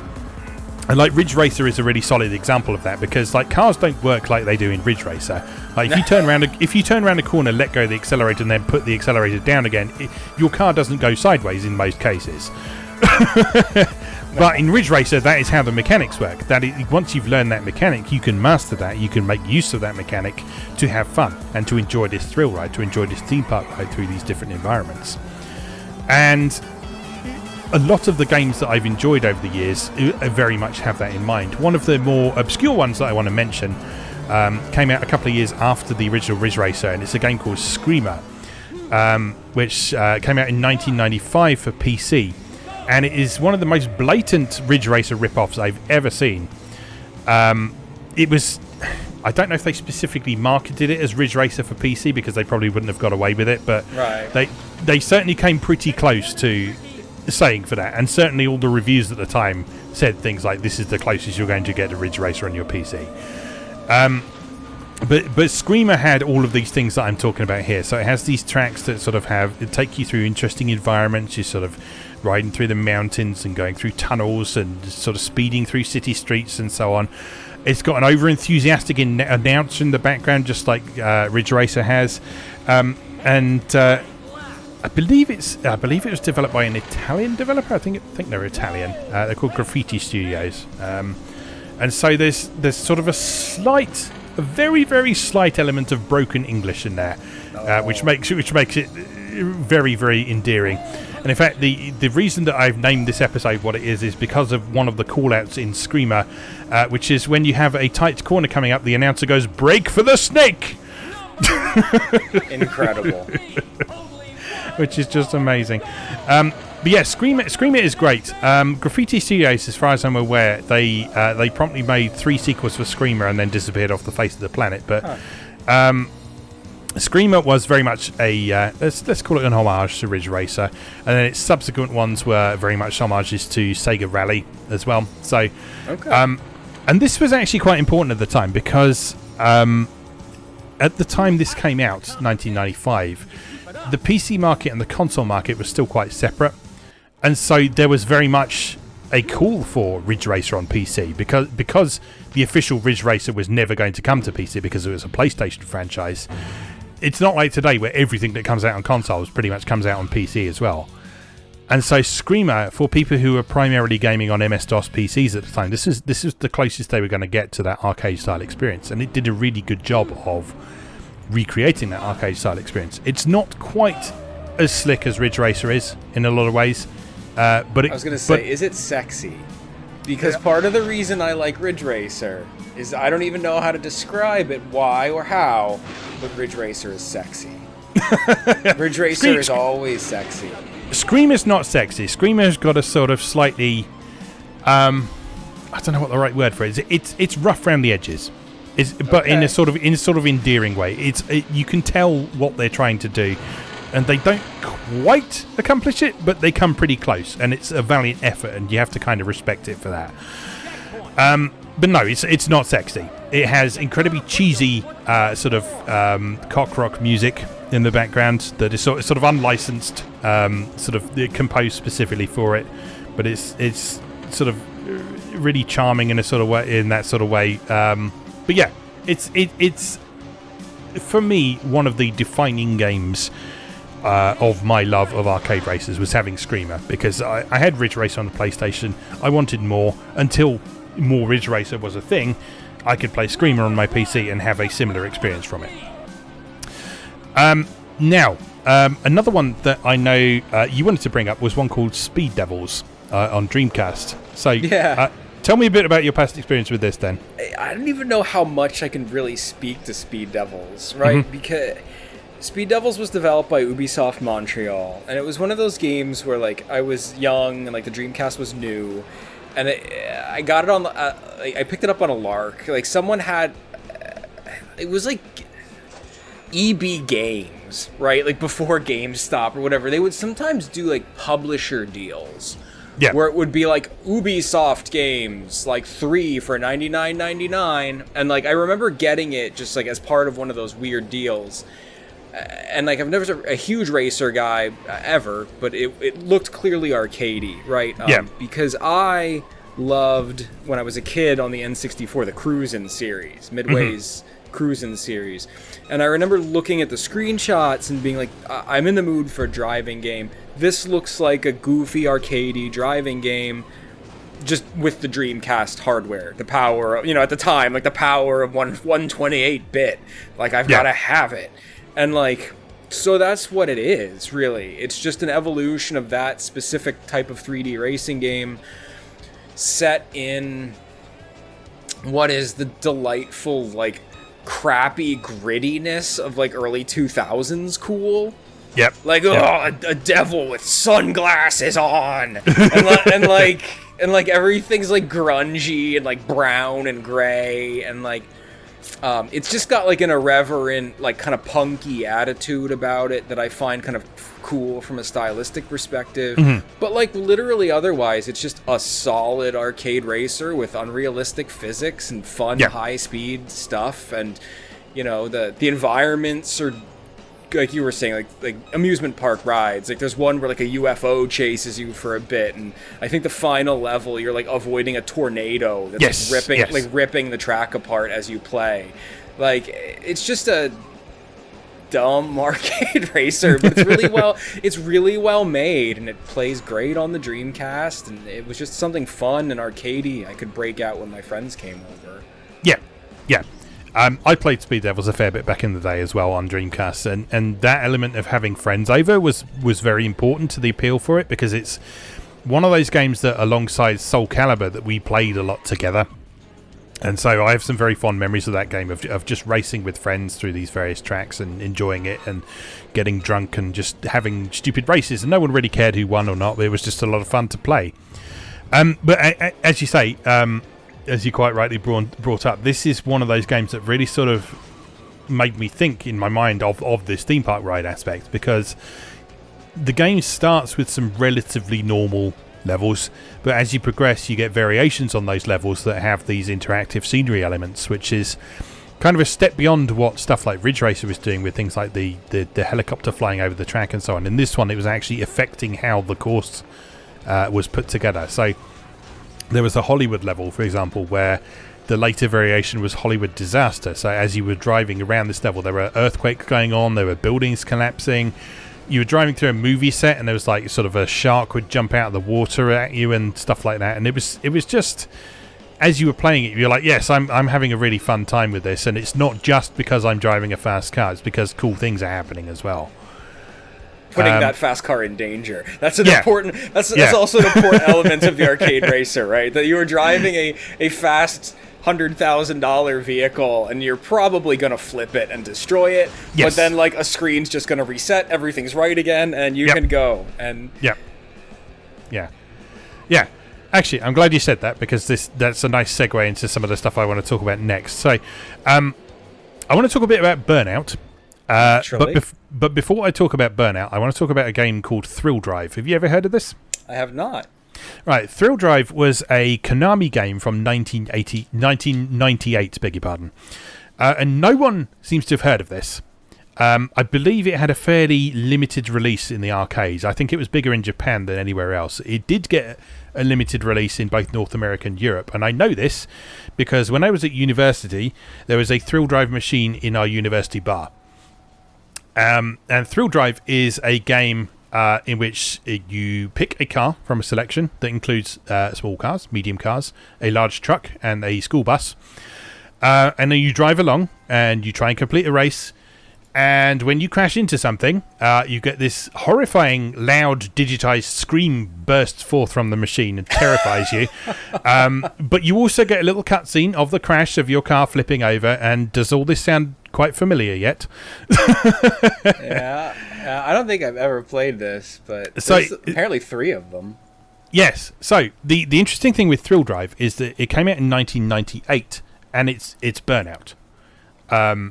It is Burnout before Burnout, and no one who talks about Burnout tends to acknowledge this game because it had such a limited release, because it's so relatively unknown. But you play it, which is a bit of a big ask these days because MAME does not like Thrill Drive. It is Burnout. It is absolutely what Burnout was doing, right down to some of the later ones having like a monetary value for your crash appearing on the screen. But yeah, it's an interesting game that I remember having a bit of fun with back in the university bar. as I say, it's an absolute nightmare to get emulated properly in MAME these days, so it's not something that you can easily play today. But I did want to acknowledge it before we talk about Burnout, because it was basically... It's arguably the reason that Burnout exists. Probably. So Burnout.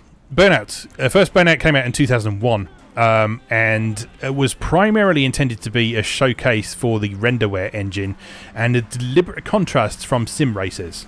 Because around about 2001, stuff like Gran Turismo and stuff was kind of at the height of its popularity. Yeah, and I remember I worked in game retail during like the Gran Turismo. Yeah, like people looking at me like I had murdered their best friend if I told them I didn't own any Gran Turismo games on my PS2. Like, which Gran Turismo is your favorite? And my response would be Ridge Racer. Yeah. So Burnout was an example of a much earlier time when the arcade racer or people developing arcade racers felt that this type of game should make a bit of a comeback and push back against these sim racers, because not everyone enjoyed the sim racers, as we know. Not everyone was into the idea of realistic driving. Some people still wanted that thrill ride. Some people still wanted the experience of putting expensive cars in danger. And so Burnout was an attempt to provide that. It was, in terms of its structure and design, it's very traditional arcade racer. It's very traditional Japanese arcade racer, I would say. In fact, despite being developed by Criterion, it's very traditional Japanese style arcade racing. So you've got timers and checkpoints. You've got a very high level of difficulty, and you've got extremely unforgiving mechanics. So if you look back to sort of the very earliest arcade races, things like Pole Position and stuff from Namco, in Pole Position, if you clip something, you will explode into a ball of flame, and you'll probably find it very difficult to finish the race if you crash more than once. And it's exactly the same in Burnout. In Burnout became known for its sort of over-the-top elaborate crash scenes, but at the same time, if you crash too much in Burnout, you would not finish the race. You would not have enough time to finish the race.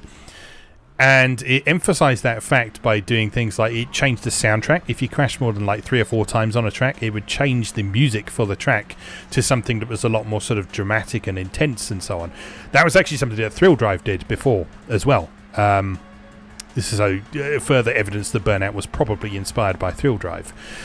But yeah, the original Burnout is weirdly hardcore compared to its later installments. And so it's probably not a game that I would recommend people make their first stop when trying to check out arcade races, because it's very unforgiving, it's very difficult.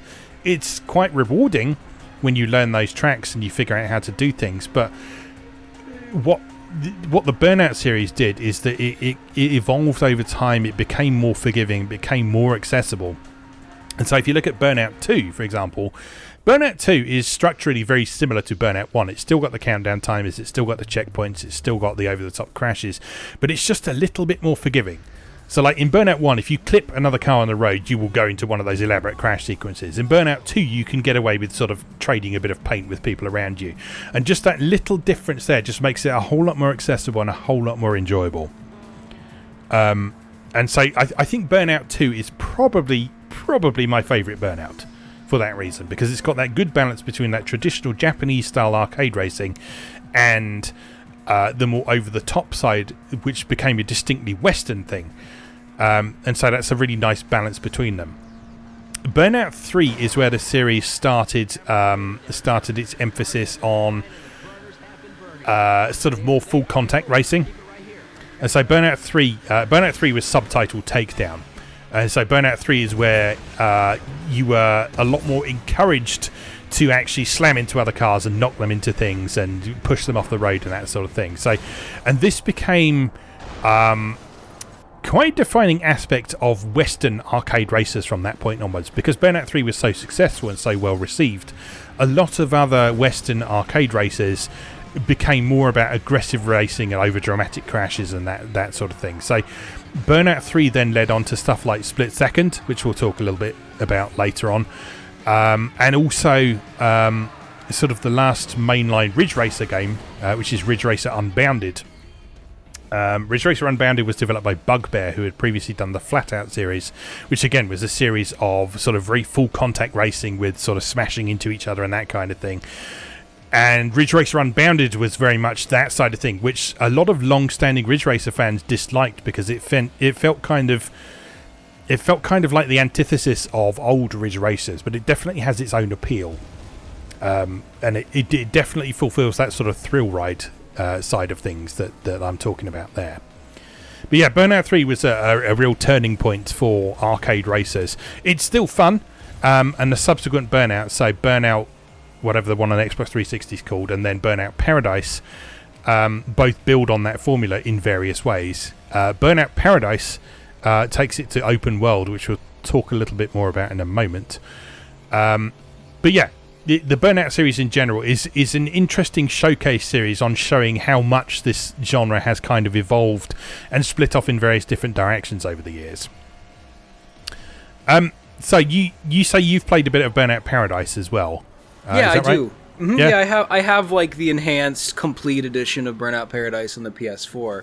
Mm-hmm. Because I just one day I felt like playing a racing game, and I had never, as we've touched on here, like racing games have never been a huge thing for me, but I've always been keenly interested in the notion of more modern racing games with open world elements. Yes. Like I love this idea of just being able to like drive around and like maybe do missions, but maybe just drive around in cool cars. So these kind of open world racing games, I'd never played one prior.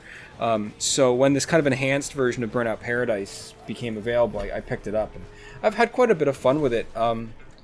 Mainly because of the arcadey elements, right? Like it's not super simmy, so like I can take Burnout Paradise as seriously as I want to take it. Yeah. If I want to go for like a chill coastal drive, I can, but if I also want to look for sick jumps and like send a pickup truck hurtling off like 100-foot cliff into a road sign, like I can also do that. Like it's just a playground for driving stupid. And that's something I used to always do in Grand Theft Auto. But what's delightful about Burnout Paradise is it's the freedom of doing that without having the repercussions of like people to hit being everywhere and consequences for your actions. So it's just a fun place where I can drive stupid, like try to flip myself off over the side of a suspension bridge, and then just drive my like steaming wreck into a garage, give the guy a couple bucks, have it repainted, and then do it again. Yeah.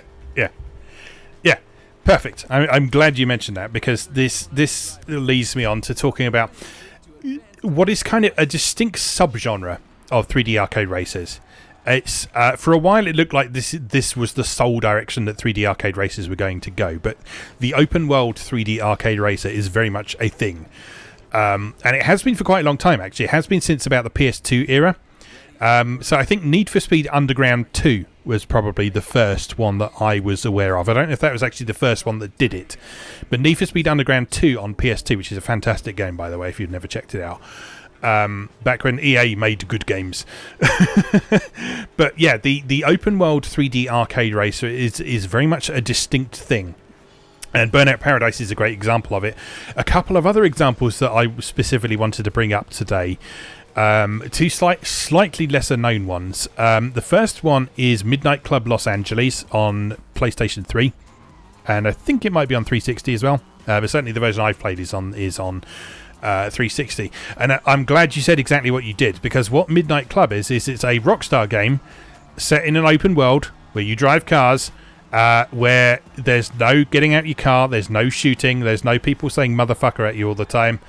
It's just a game where you have a big city, you have a fast car, you drive around, you piss about, you occasionally do races, and it's so much fun. So much fun. So if that is the kind of thing that you want from an open world driving game, if you want Grand Theft Auto without the annoying bits, Midnight Club Los Angeles is the game that you should be playing. And good to me. Yeah, and it is again, it's a game that doesn't take itself too seriously. if I remember correctly, Midnight Club does have real cars in it, but it treats them just as if they were made up cars, because you can strap all sorts of ridiculous stuff to them. You've got special abilities, like you can send out EMP blasts from your car. You can jam the electronic systems of the cars near you. You can go into bullet time. You can sort of have these ridiculous turbo boosts that will allow you to just plow straight through other cars and blow them up and that sort of thing. It is ridiculous. It is a game about the joy of driving a fast car, putting it in danger, in a fun environment, and having the freedom to do things with that car that aren't necessarily just racing. So there's a significant kind of exploration aspect to that. You have to go and find events. There is sort of a plot that unfolds as you go through, but for the most part, it's driving around, engaging in events, finding new bits for your car, and it's a ton of fun. It's a ton of fun, and it's a game that does not tend to get talked about much when people talk about the history of Rockstar. All of the Midnight Club games are actually well worth a look if you've not tried them. I think Midnight Club 2 is where it went open world. That was on the original Xbox, I think. But Midnight Club Los Angeles is, for a lot of people, the real pinnacle of what it was trying to do. So if you enjoy Burnout Paradise, I would definitely recommend looking out for that one. As part of our sort of 7th generation love fest that we've had going on recently. Yeah, and I remember you also mentioning the Test Drive series was a pretty good example of this too. So the Test Drive series is sort of probably one of the longest running series out there. Test Drive has always straddled a weird line between arcade and sim. That's what I thought. Yeah. So the original Test Drive games on Amiga, Atari ST and PC, they were sort of trying to be as close to sim as they could be with the limitations of the technology at the time. So they were in cockpit view. Each car would have different performance, but because of the limitations of the tech, they still effectively played like Vanishing Point races that just happened to be from a first-person perspective. Throughout the PS1 and PS2 era, they kind of experimented with some other styles, so they became a bit more arcadey in the PS1 and PS2 era, I think. And then when we got to Xbox 360, we had Test Drive Unlimited, which is another good example of an open-world driving game. It's got real cars, but as I think I said last time I talked about it, this is not a game where you need to know about cars. It is a celebration of being rich and obnoxious. And so in Test Drive Unlimited, it is about collecting cars that look pretty and then driving them around Hawaii. And then there's various events and stuff to do. But if you just want to drive around Hawaii and just see what you can see, you can do that.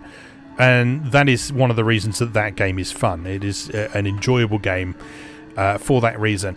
It's slightly less about the thrill ride side of things than some of the other things that I'm talking about, because it's set in a very realistic environment. But Hawaii is quite an interesting place to set it anyway, because Hawaii's got lots of sort of hilly roads and tight corners and that sort of thing. So it's a little bit more down to earth than some of the other games we're talking about here, but it's definitely one that's worth looking at if you enjoy the idea of sort of having a car that's a bit more relatable, but doing slightly outlandish things with it. Not completely outlandish things with it, but just doing things that you probably wouldn't be able to do in real life. Right. So that's a good one. Or drive it. Yes, exactly. Now, the other open world driving game that I want to talk about is actually a recent discovery that I picked up quite recently, and I've only spent a little bit of time with so far, but I've already found it quite noteworthy and something I wanted to talk about. So this is a game called Fuel, which came out in 2009, and it has a few noteworthy things about it. First of all, it's published by Codemasters, and Codemasters are pretty much the modern masters of Western driving games. So they are the people who are responsible for things like the Dirt series, which is sort of the big rally series that's around at the minute. Codemasters kind of does a bit of both when it comes to sim and arcade racing. So some of their stuff airs very much on the side of arcade racing. Some of their stuff is very much on the side of sim. So like they do the official Formula 1 games, for example. So those are very sim-like. But Fuel is interesting because it was developed by Asobo Studio, who are the people who most recently made Microsoft Flight Simulator. And Fuel actually has some sort of very loose ties to what they've done with Microsoft Flight Simulator, because it has an absolutely enormous open world. So supposedly the open world in Fuel is 5,560 square miles, which is apparently roughly the size of the state of Connecticut. It's incredible. And so there's this huge world to drive around in Fuel. It's set in a kind of, I guess you'd call it like an alternate present. In that it's sort of it's based on the idea that global warming got out of control and sort of destroyed most of the world. But the rest of humanity is all right. How inconceivable. How inconceivable, exactly. So, yeah, Fuel's concept is sort of like a natural endpoint of what we're looking at today. So, most of the world has kind of not been completely destroyed, but made impractical to live in. So, like, you'll drive around the world in Fuel and you'll see, like, areas that have been flooded, and you'll see, like, houses that are, like, half underwater and so on. The concept of the game is that humanity is okay, but they've sort of retreated into areas where they can more carefully control the environment and so on. But we've been left with, like, this huge stockpile of fossil fuels that no one knows what to do with, so they decide to load it all into all-terrain vehicles and go and race around the ruined parts of the planet, because that surely won't cause any further problems. Yeah, because that's what got us there in the first place. Yeah, exactly. But yeah, so how Fuel unfolds is that you have a bunch of different vehicles. So you have ATVs, you have motorbikes, you have like muscle cars and stuff that you gradually unlock over time. You explore this massive world and come to various camps around the place, and the various camps have different events that you can do. So some of those are races, some are ones where you have to catch up with another thing and take them out, and some of them are checkpoint races and time trials and so on. But yeah, the freedom in this game is extraordinary. It's such an ambitious game for the PS3, Xbox 360 era. It's a world with like incredible scale. There's so much to see. It's a really interesting environment as well. It's very mountainous, so there's lots of scope for flinging yourself off cliffs and into lakes and driving places that you're really not supposed to be and so on. It didn't get brilliant reviews when it came out because a lot of people sort of felt that the rewards you get in the game maybe weren't necessarily worth the effort you have to put in for them. Okay. But it's very much a game that is all about the experience. It's a game that is about having these accessible driving mechanics and be able to drive around this world and discover stuff. So it's less about the actual racing side of things, and it's more about using these simple driving mechanics to enjoy being in this absolutely massive world. And so, like I say, this is not a game I've spent a lot of time with, but it is one that I definitely want to go back to a bit more after having explored it a little while in preparation for this episode. So that's Fuel from Codemasters.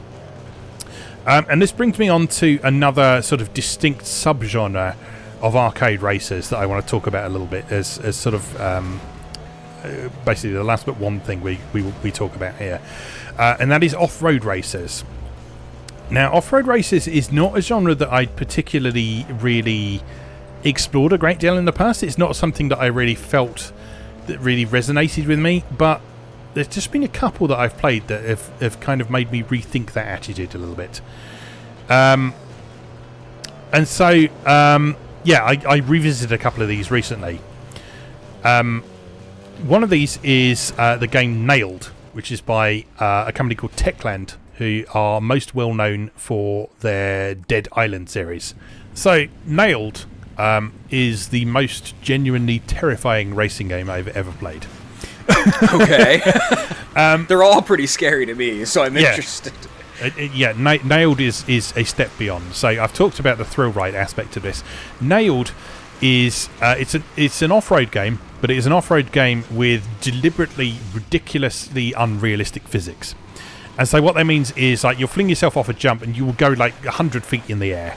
You will sort of see the rest of the track passing by beneath you at high speeds, and you'll think, how the hell am I going to land from this? It's sort of that feeling where, like, you know, if you think back to like your childhood, if you ever fell off your bike and everything sort of seemed to be in slow motion, you think this is really going to hurt when it lands.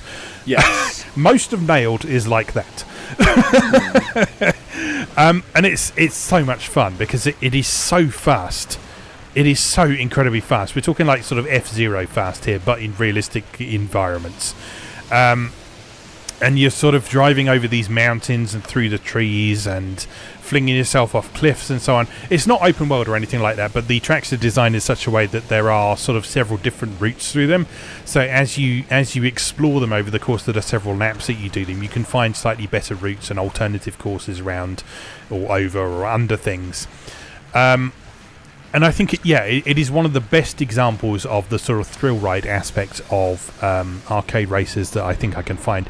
It's also, if you've ever wanted a game, I'm not normally one to make Star Wars comparisons here, but if you ever wanted a game that kind of recreates the speeder bike scene from Return of the Jedi, this is the game you should play, because there is one of the environments in which the tracks are set is sort of a very heavily wooded. I think it's like a sort of Canadian mountainside or something, so there's like loads of sort of big fir trees and stuff like that, and you're sort of weaving in and out of the tree trunks while you're racing down things. But the game is set up in such a way that yes, you can crash, yes, you can plow into things at high speed, but it's very forgiving. It's very forgiving, which I think is really important if you're going to have a game that is going that fast. You need to make sure that it is forgiving enough to not just be completely unplayable. And Nailed, when you first look at it, you might think, how am I ever going to control this?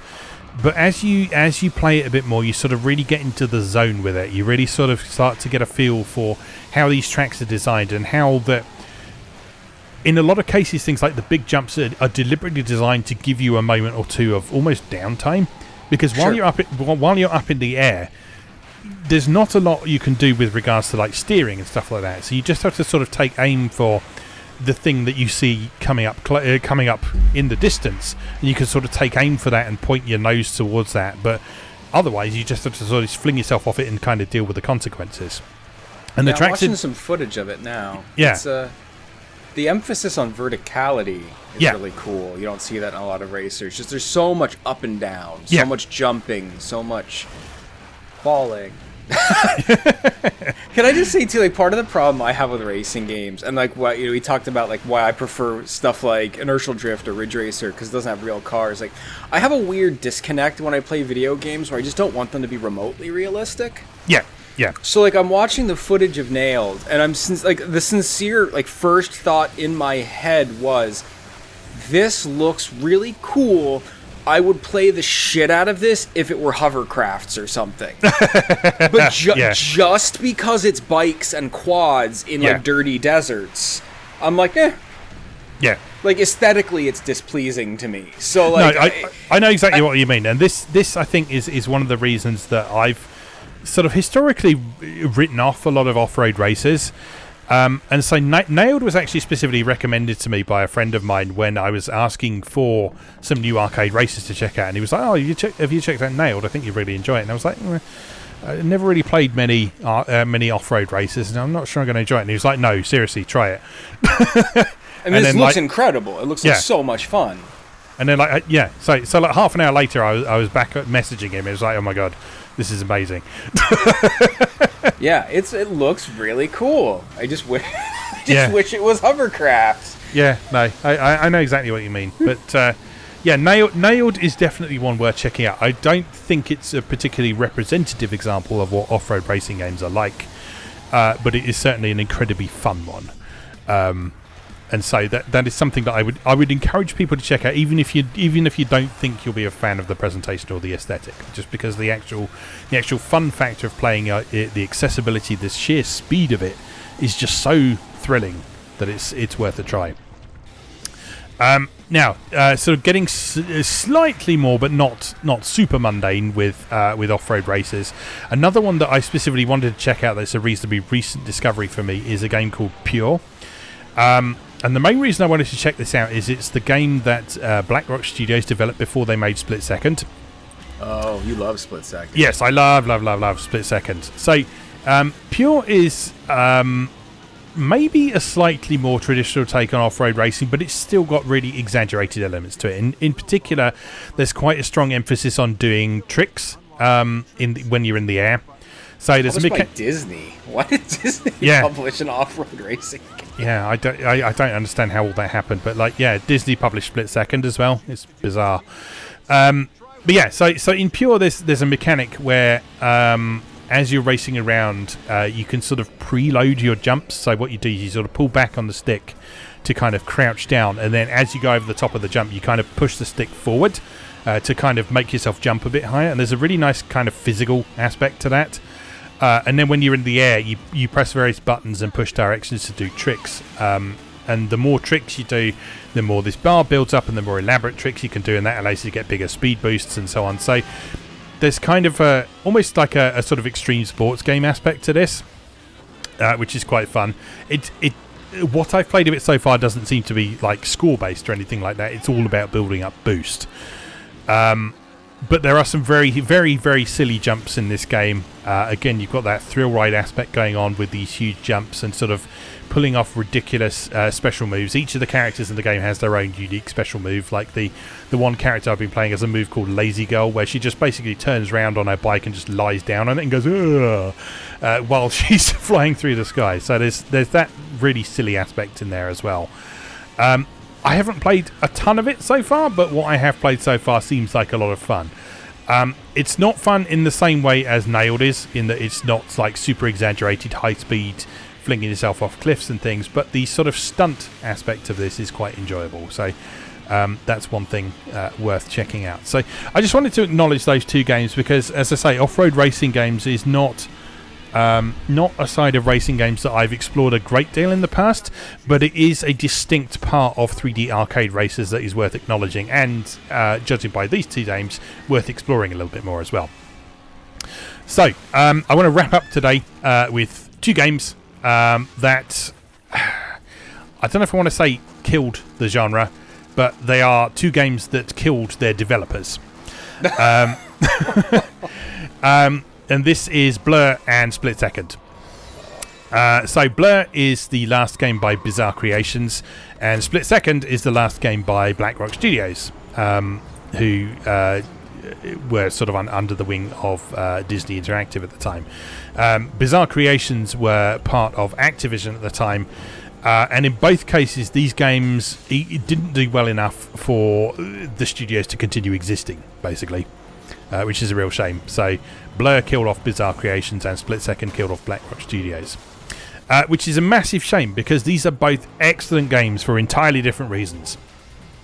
So Blur I've talked about a few times on here before, but for the sake of anyone who's not come across it before, Blur takes kind of elements of what they did with the Project Gotham series, which is sort of driving realistic cars around real environments but doing ridiculous things with them, and it wraps it all in this beautiful neon soaked aesthetic.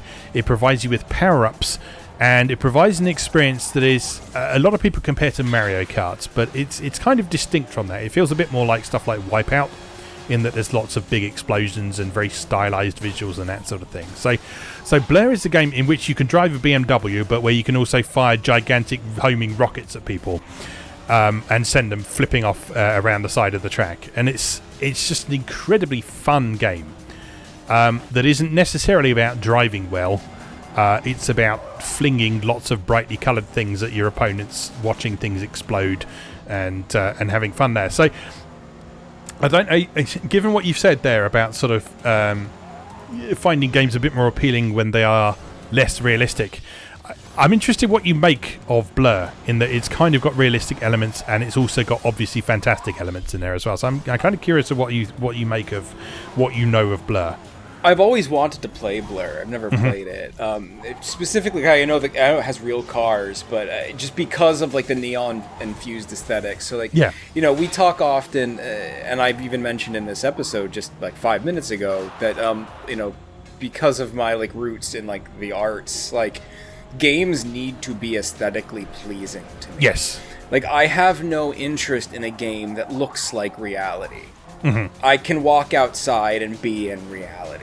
Yeah. If for a game to be realistic, it has to transport me to a setting that is inaccessible to me. So like I like Assassin's Creed, even though those are attempting to be a level of realism in their presentation, because I can't be a pirate on the Caribbean. Because I can't climb roofs in Elizabethan England. Like so like. But games in a modern setting with a realistic aesthetic have zero value to me. I can go to the city. I can walk outside. I live in reality. I don't care. So Blur is cool because of the idea of taking this slightly realistic presentation, but then slapping it with this like neon saturation and stylized presentation. Yeah. So it's always appealed to me in a big way. It's one I was hoping you'd pay some lip service to today, because I'd really like to hear more about it from your perspective. Yeah, definitely. Blur is just its whole package is just incredibly stylish. Like it has lovely menus. You will love the menus in Blur. I am a menu nerd, as you know. Yeah, exactly. So like Blur does things like all the menus are soaked in neon, but it's got a dynamic soundtrack as you go through the menus as well. So like when you're on the title screen, it's playing just like the synth lead line, and then when you press the start button, it brings in the bass line. Then when you go into like the career mode, it brings in the drum beat and stuff like that, and it's just so incredibly stylish. And like the whole game is like that. The whole game is presented. It's got an element of that early 2010s grit to it. So like you've got things like the camera getting dirty and stuff like that, and the interface jiggling around as if it's mounted on your helmet or something like that. But it all really works in the context of that game without feeling overly like edgy or obnoxious about it. It is taking joy in this neon-soaked aesthetic. It is taking joy in taking these realistic environments and then plastering obviously unrealistic things over the top of it. So like when you're doing a lap in Blur, you've got these giant pickup icons around the track. You have like these gates you can race through to get bonus points and stuff. You're scoring points, you're getting awards left and right as you're doing things. And it's a game that doesn't forget it's a game. It's not trying to be a realistic experience. It's not trying to be a driving simulator. It remembers constantly, and it reminds you constantly that you are playing a video game and you should be enjoying yourself. And that's what I want. Yeah. Especially from a racing game. I drive every day. Yeah. I need driving to be exciting if I'm to be enticed by driving. Yeah. So yeah, Blur is absolutely one that's worth checking out. It's kind of a crying shame that the multiplayer isn't really an active thing anymore, because Blur multiplayer is one of the only times that I've had like a genuinely good experience playing online. Because around the time that Blur came out, there was a really active community of people. Sort of didn't expect you to talk online or anything like that. There was just always people playing all these different modes, and there were a lot of different ways to play Blur online. You could do straight races. There was a Mario Kart style battle mode. You would sort of earn experience and level up and get kind of new equipment and stuff for your car in there. So there was a really interesting meta game to the side of things. Very heavily inspired by Call of Duty, it has to be said, but it really worked in the context of this game, just because you were sort of feeling like you were constantly being rewarded for engaging with the game, with trying different things, and over time you could kind of customize your experience to emphasize the bits that you really enjoyed, and focus on the types of events that you had the most fun with. And so yeah, it's a bit of a shame that there's no one playing it online anymore, but the single player mode is definitely very solid as well. There's a lot to do in there, lots of things to unlock and progress through the game. And like I say, just the whole presentation of that game is just so beautiful that it's an experience well worth having. Now, alongside that is Split Second, which kind of a lot of the things I said about Blur, you can say about Split Second in a slightly different way as well. So Split Second, again, is a heavily stylized arcade racer. Split Second does not have real cars in it. It has sort of things that look a bit like real cars, but they are, again, sort of stylized to just be like the fast one, the heavy one, that sort of thing. And Split Second's unique gimmick is that it's set in a reality TV show. So the whole thing is kind of presented like something that you would watch on MTV. So you've got like the broadcast station's logo is constantly in the top right corner of the screen. The whole thing is very heavily sort of color corrected. So you've got like a vignette effect around the corners of the screen. The colors are heavily saturated. They're very high contrast. It's got a very distinctive look about it. That is not deliberately not trying to be realistic. It's trying to look like a TV show, and it really pulls that off with sort of special effects and motion graphics and that sort of thing. And Split Second's other gimmick, besides being set in a TV show, is dynamic environments. So the thing in Split Second is a lot of people compare it to Burnout, because you build up you build up a meter, much like you do build up your boost bar in Burnout. So you like drift around corners and you draft behind opponents and you slam people into walls and stuff, and that allows you to build up this bar. But the bar in Split Second is not for boost power. The bar in Split Second is for unleashing what it calls power plays, which are specific points on the track where you can make something explode. Oh my. And so what happens is, as you're driving around, as your opponents in front of you are approaching one of these power plays, an icon will appear over their head. And if you press the button at that point, you will expend one of the segments of your meter, something will explode, and hopefully take out your opponent just ahead of you.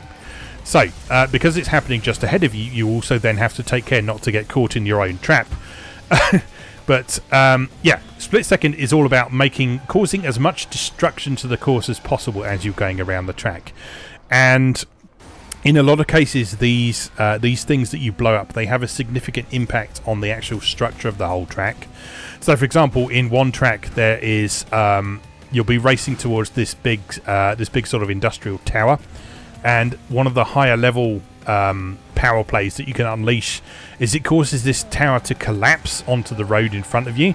So it destroys the part of the highway that you were previously racing on, and you end up like racing up the inside of this chimney and then jumping out the other end. And so you've got this, again, like I say, this thrill ride aspect that I've always really enjoyed in racing games. It's taken to sort of its natural extreme in Split Second, in that you're racing around these absolutely chaotic environments that are literally falling to pieces around you and changing and adapting and putting yourself in extreme danger over the course of things. And the TV style presentation really helps with this, because one of my favourite things about Split Second is that it does not have a licensed soundtrack. Instead, it has a cinematic soundtrack that has been written specifically for the game. And so it's this sort of kind of electro-orchestral soundtrack that is dynamic as the race progresses. So the better you're doing in the race, the more sort of intense the soundtrack will be. And then it does things like the final race in each episode. The backing track for that race is like the main theme for the game. So it gives you like a real sense of this being like an important, almost boss fight. And so just the aspects of presentation in that game are one of the reasons why it's one of my favourite racing games of all time. In terms of mechanics, it's perhaps not the best in terms of mechanics, in that there's like a fairly heavy degree of rubber banding on the opponents, and the handling is quite heavy and takes a bit of getting used to. But in terms of the overall experience of playing that game, Split Second is just such a thrill ride. There's nothing quite like it. Yeah, it's always, you've talked about it before, and I've always been kind of intrigued by just like the pure spectacle of it. Mm-hmm. Yeah, it's very much a game you play for the spectacle rather than necessarily for it being like it's a good game. It's a good game. It's a highly playable game, but it's not the best racing game that there is. But it is a game you play for the experience. It always seemed to me like the kind of game where like there are certain games where it's like I keep in my back pocket for like people who I know who aren't super into video games, but like may curiously be like, what are games like today? Yeah. And what's a cool example of like, show me why you like video games now? And like that's the kind of game I would whip out, right? Like really just showcasing tech and spectacle, and like this is why I play video games, to have this experience that I could never actually have. Yeah, that's a great example. That's a great example of that. So, and I mean, it because of some of its deliberate stylistic choices that it made, it still holds up very well today in terms of presentation. So, like the deliberate way that they've used color and the motion graphics and the vignette effect, and the fact that they deliberately limited it to 30 frames a second to make it look more like a TV show. Yeah, stuff like that. Cool. Stuff like that means that it's aged really, really gracefully as well. So it's still, very much a game that is worth showing to people. But like I say, Blur and Split Second are two great tragedies of the 7th generation, because they both killed their respective studios. And I don't really know why, because both of these games came out and got pretty widely praised by both press and public alike. There are a lot of people talking about both of them. Blur kind of became a thing when sort of Twitter integration with games was starting to be a thing. Like it had built-in share functions and stuff that you could post your times and challenges and stuff on Twitter. Sure. And when I was playing Blur, there were always people who were posting stuff about Blur and posting new challenges and stuff. So there were people playing it. People bought this game, but Activision just thought, no, that's not good enough. And Bizarre Creations were no more shortly afterwards. And a similar situation happened with Split Second, which great tragedy.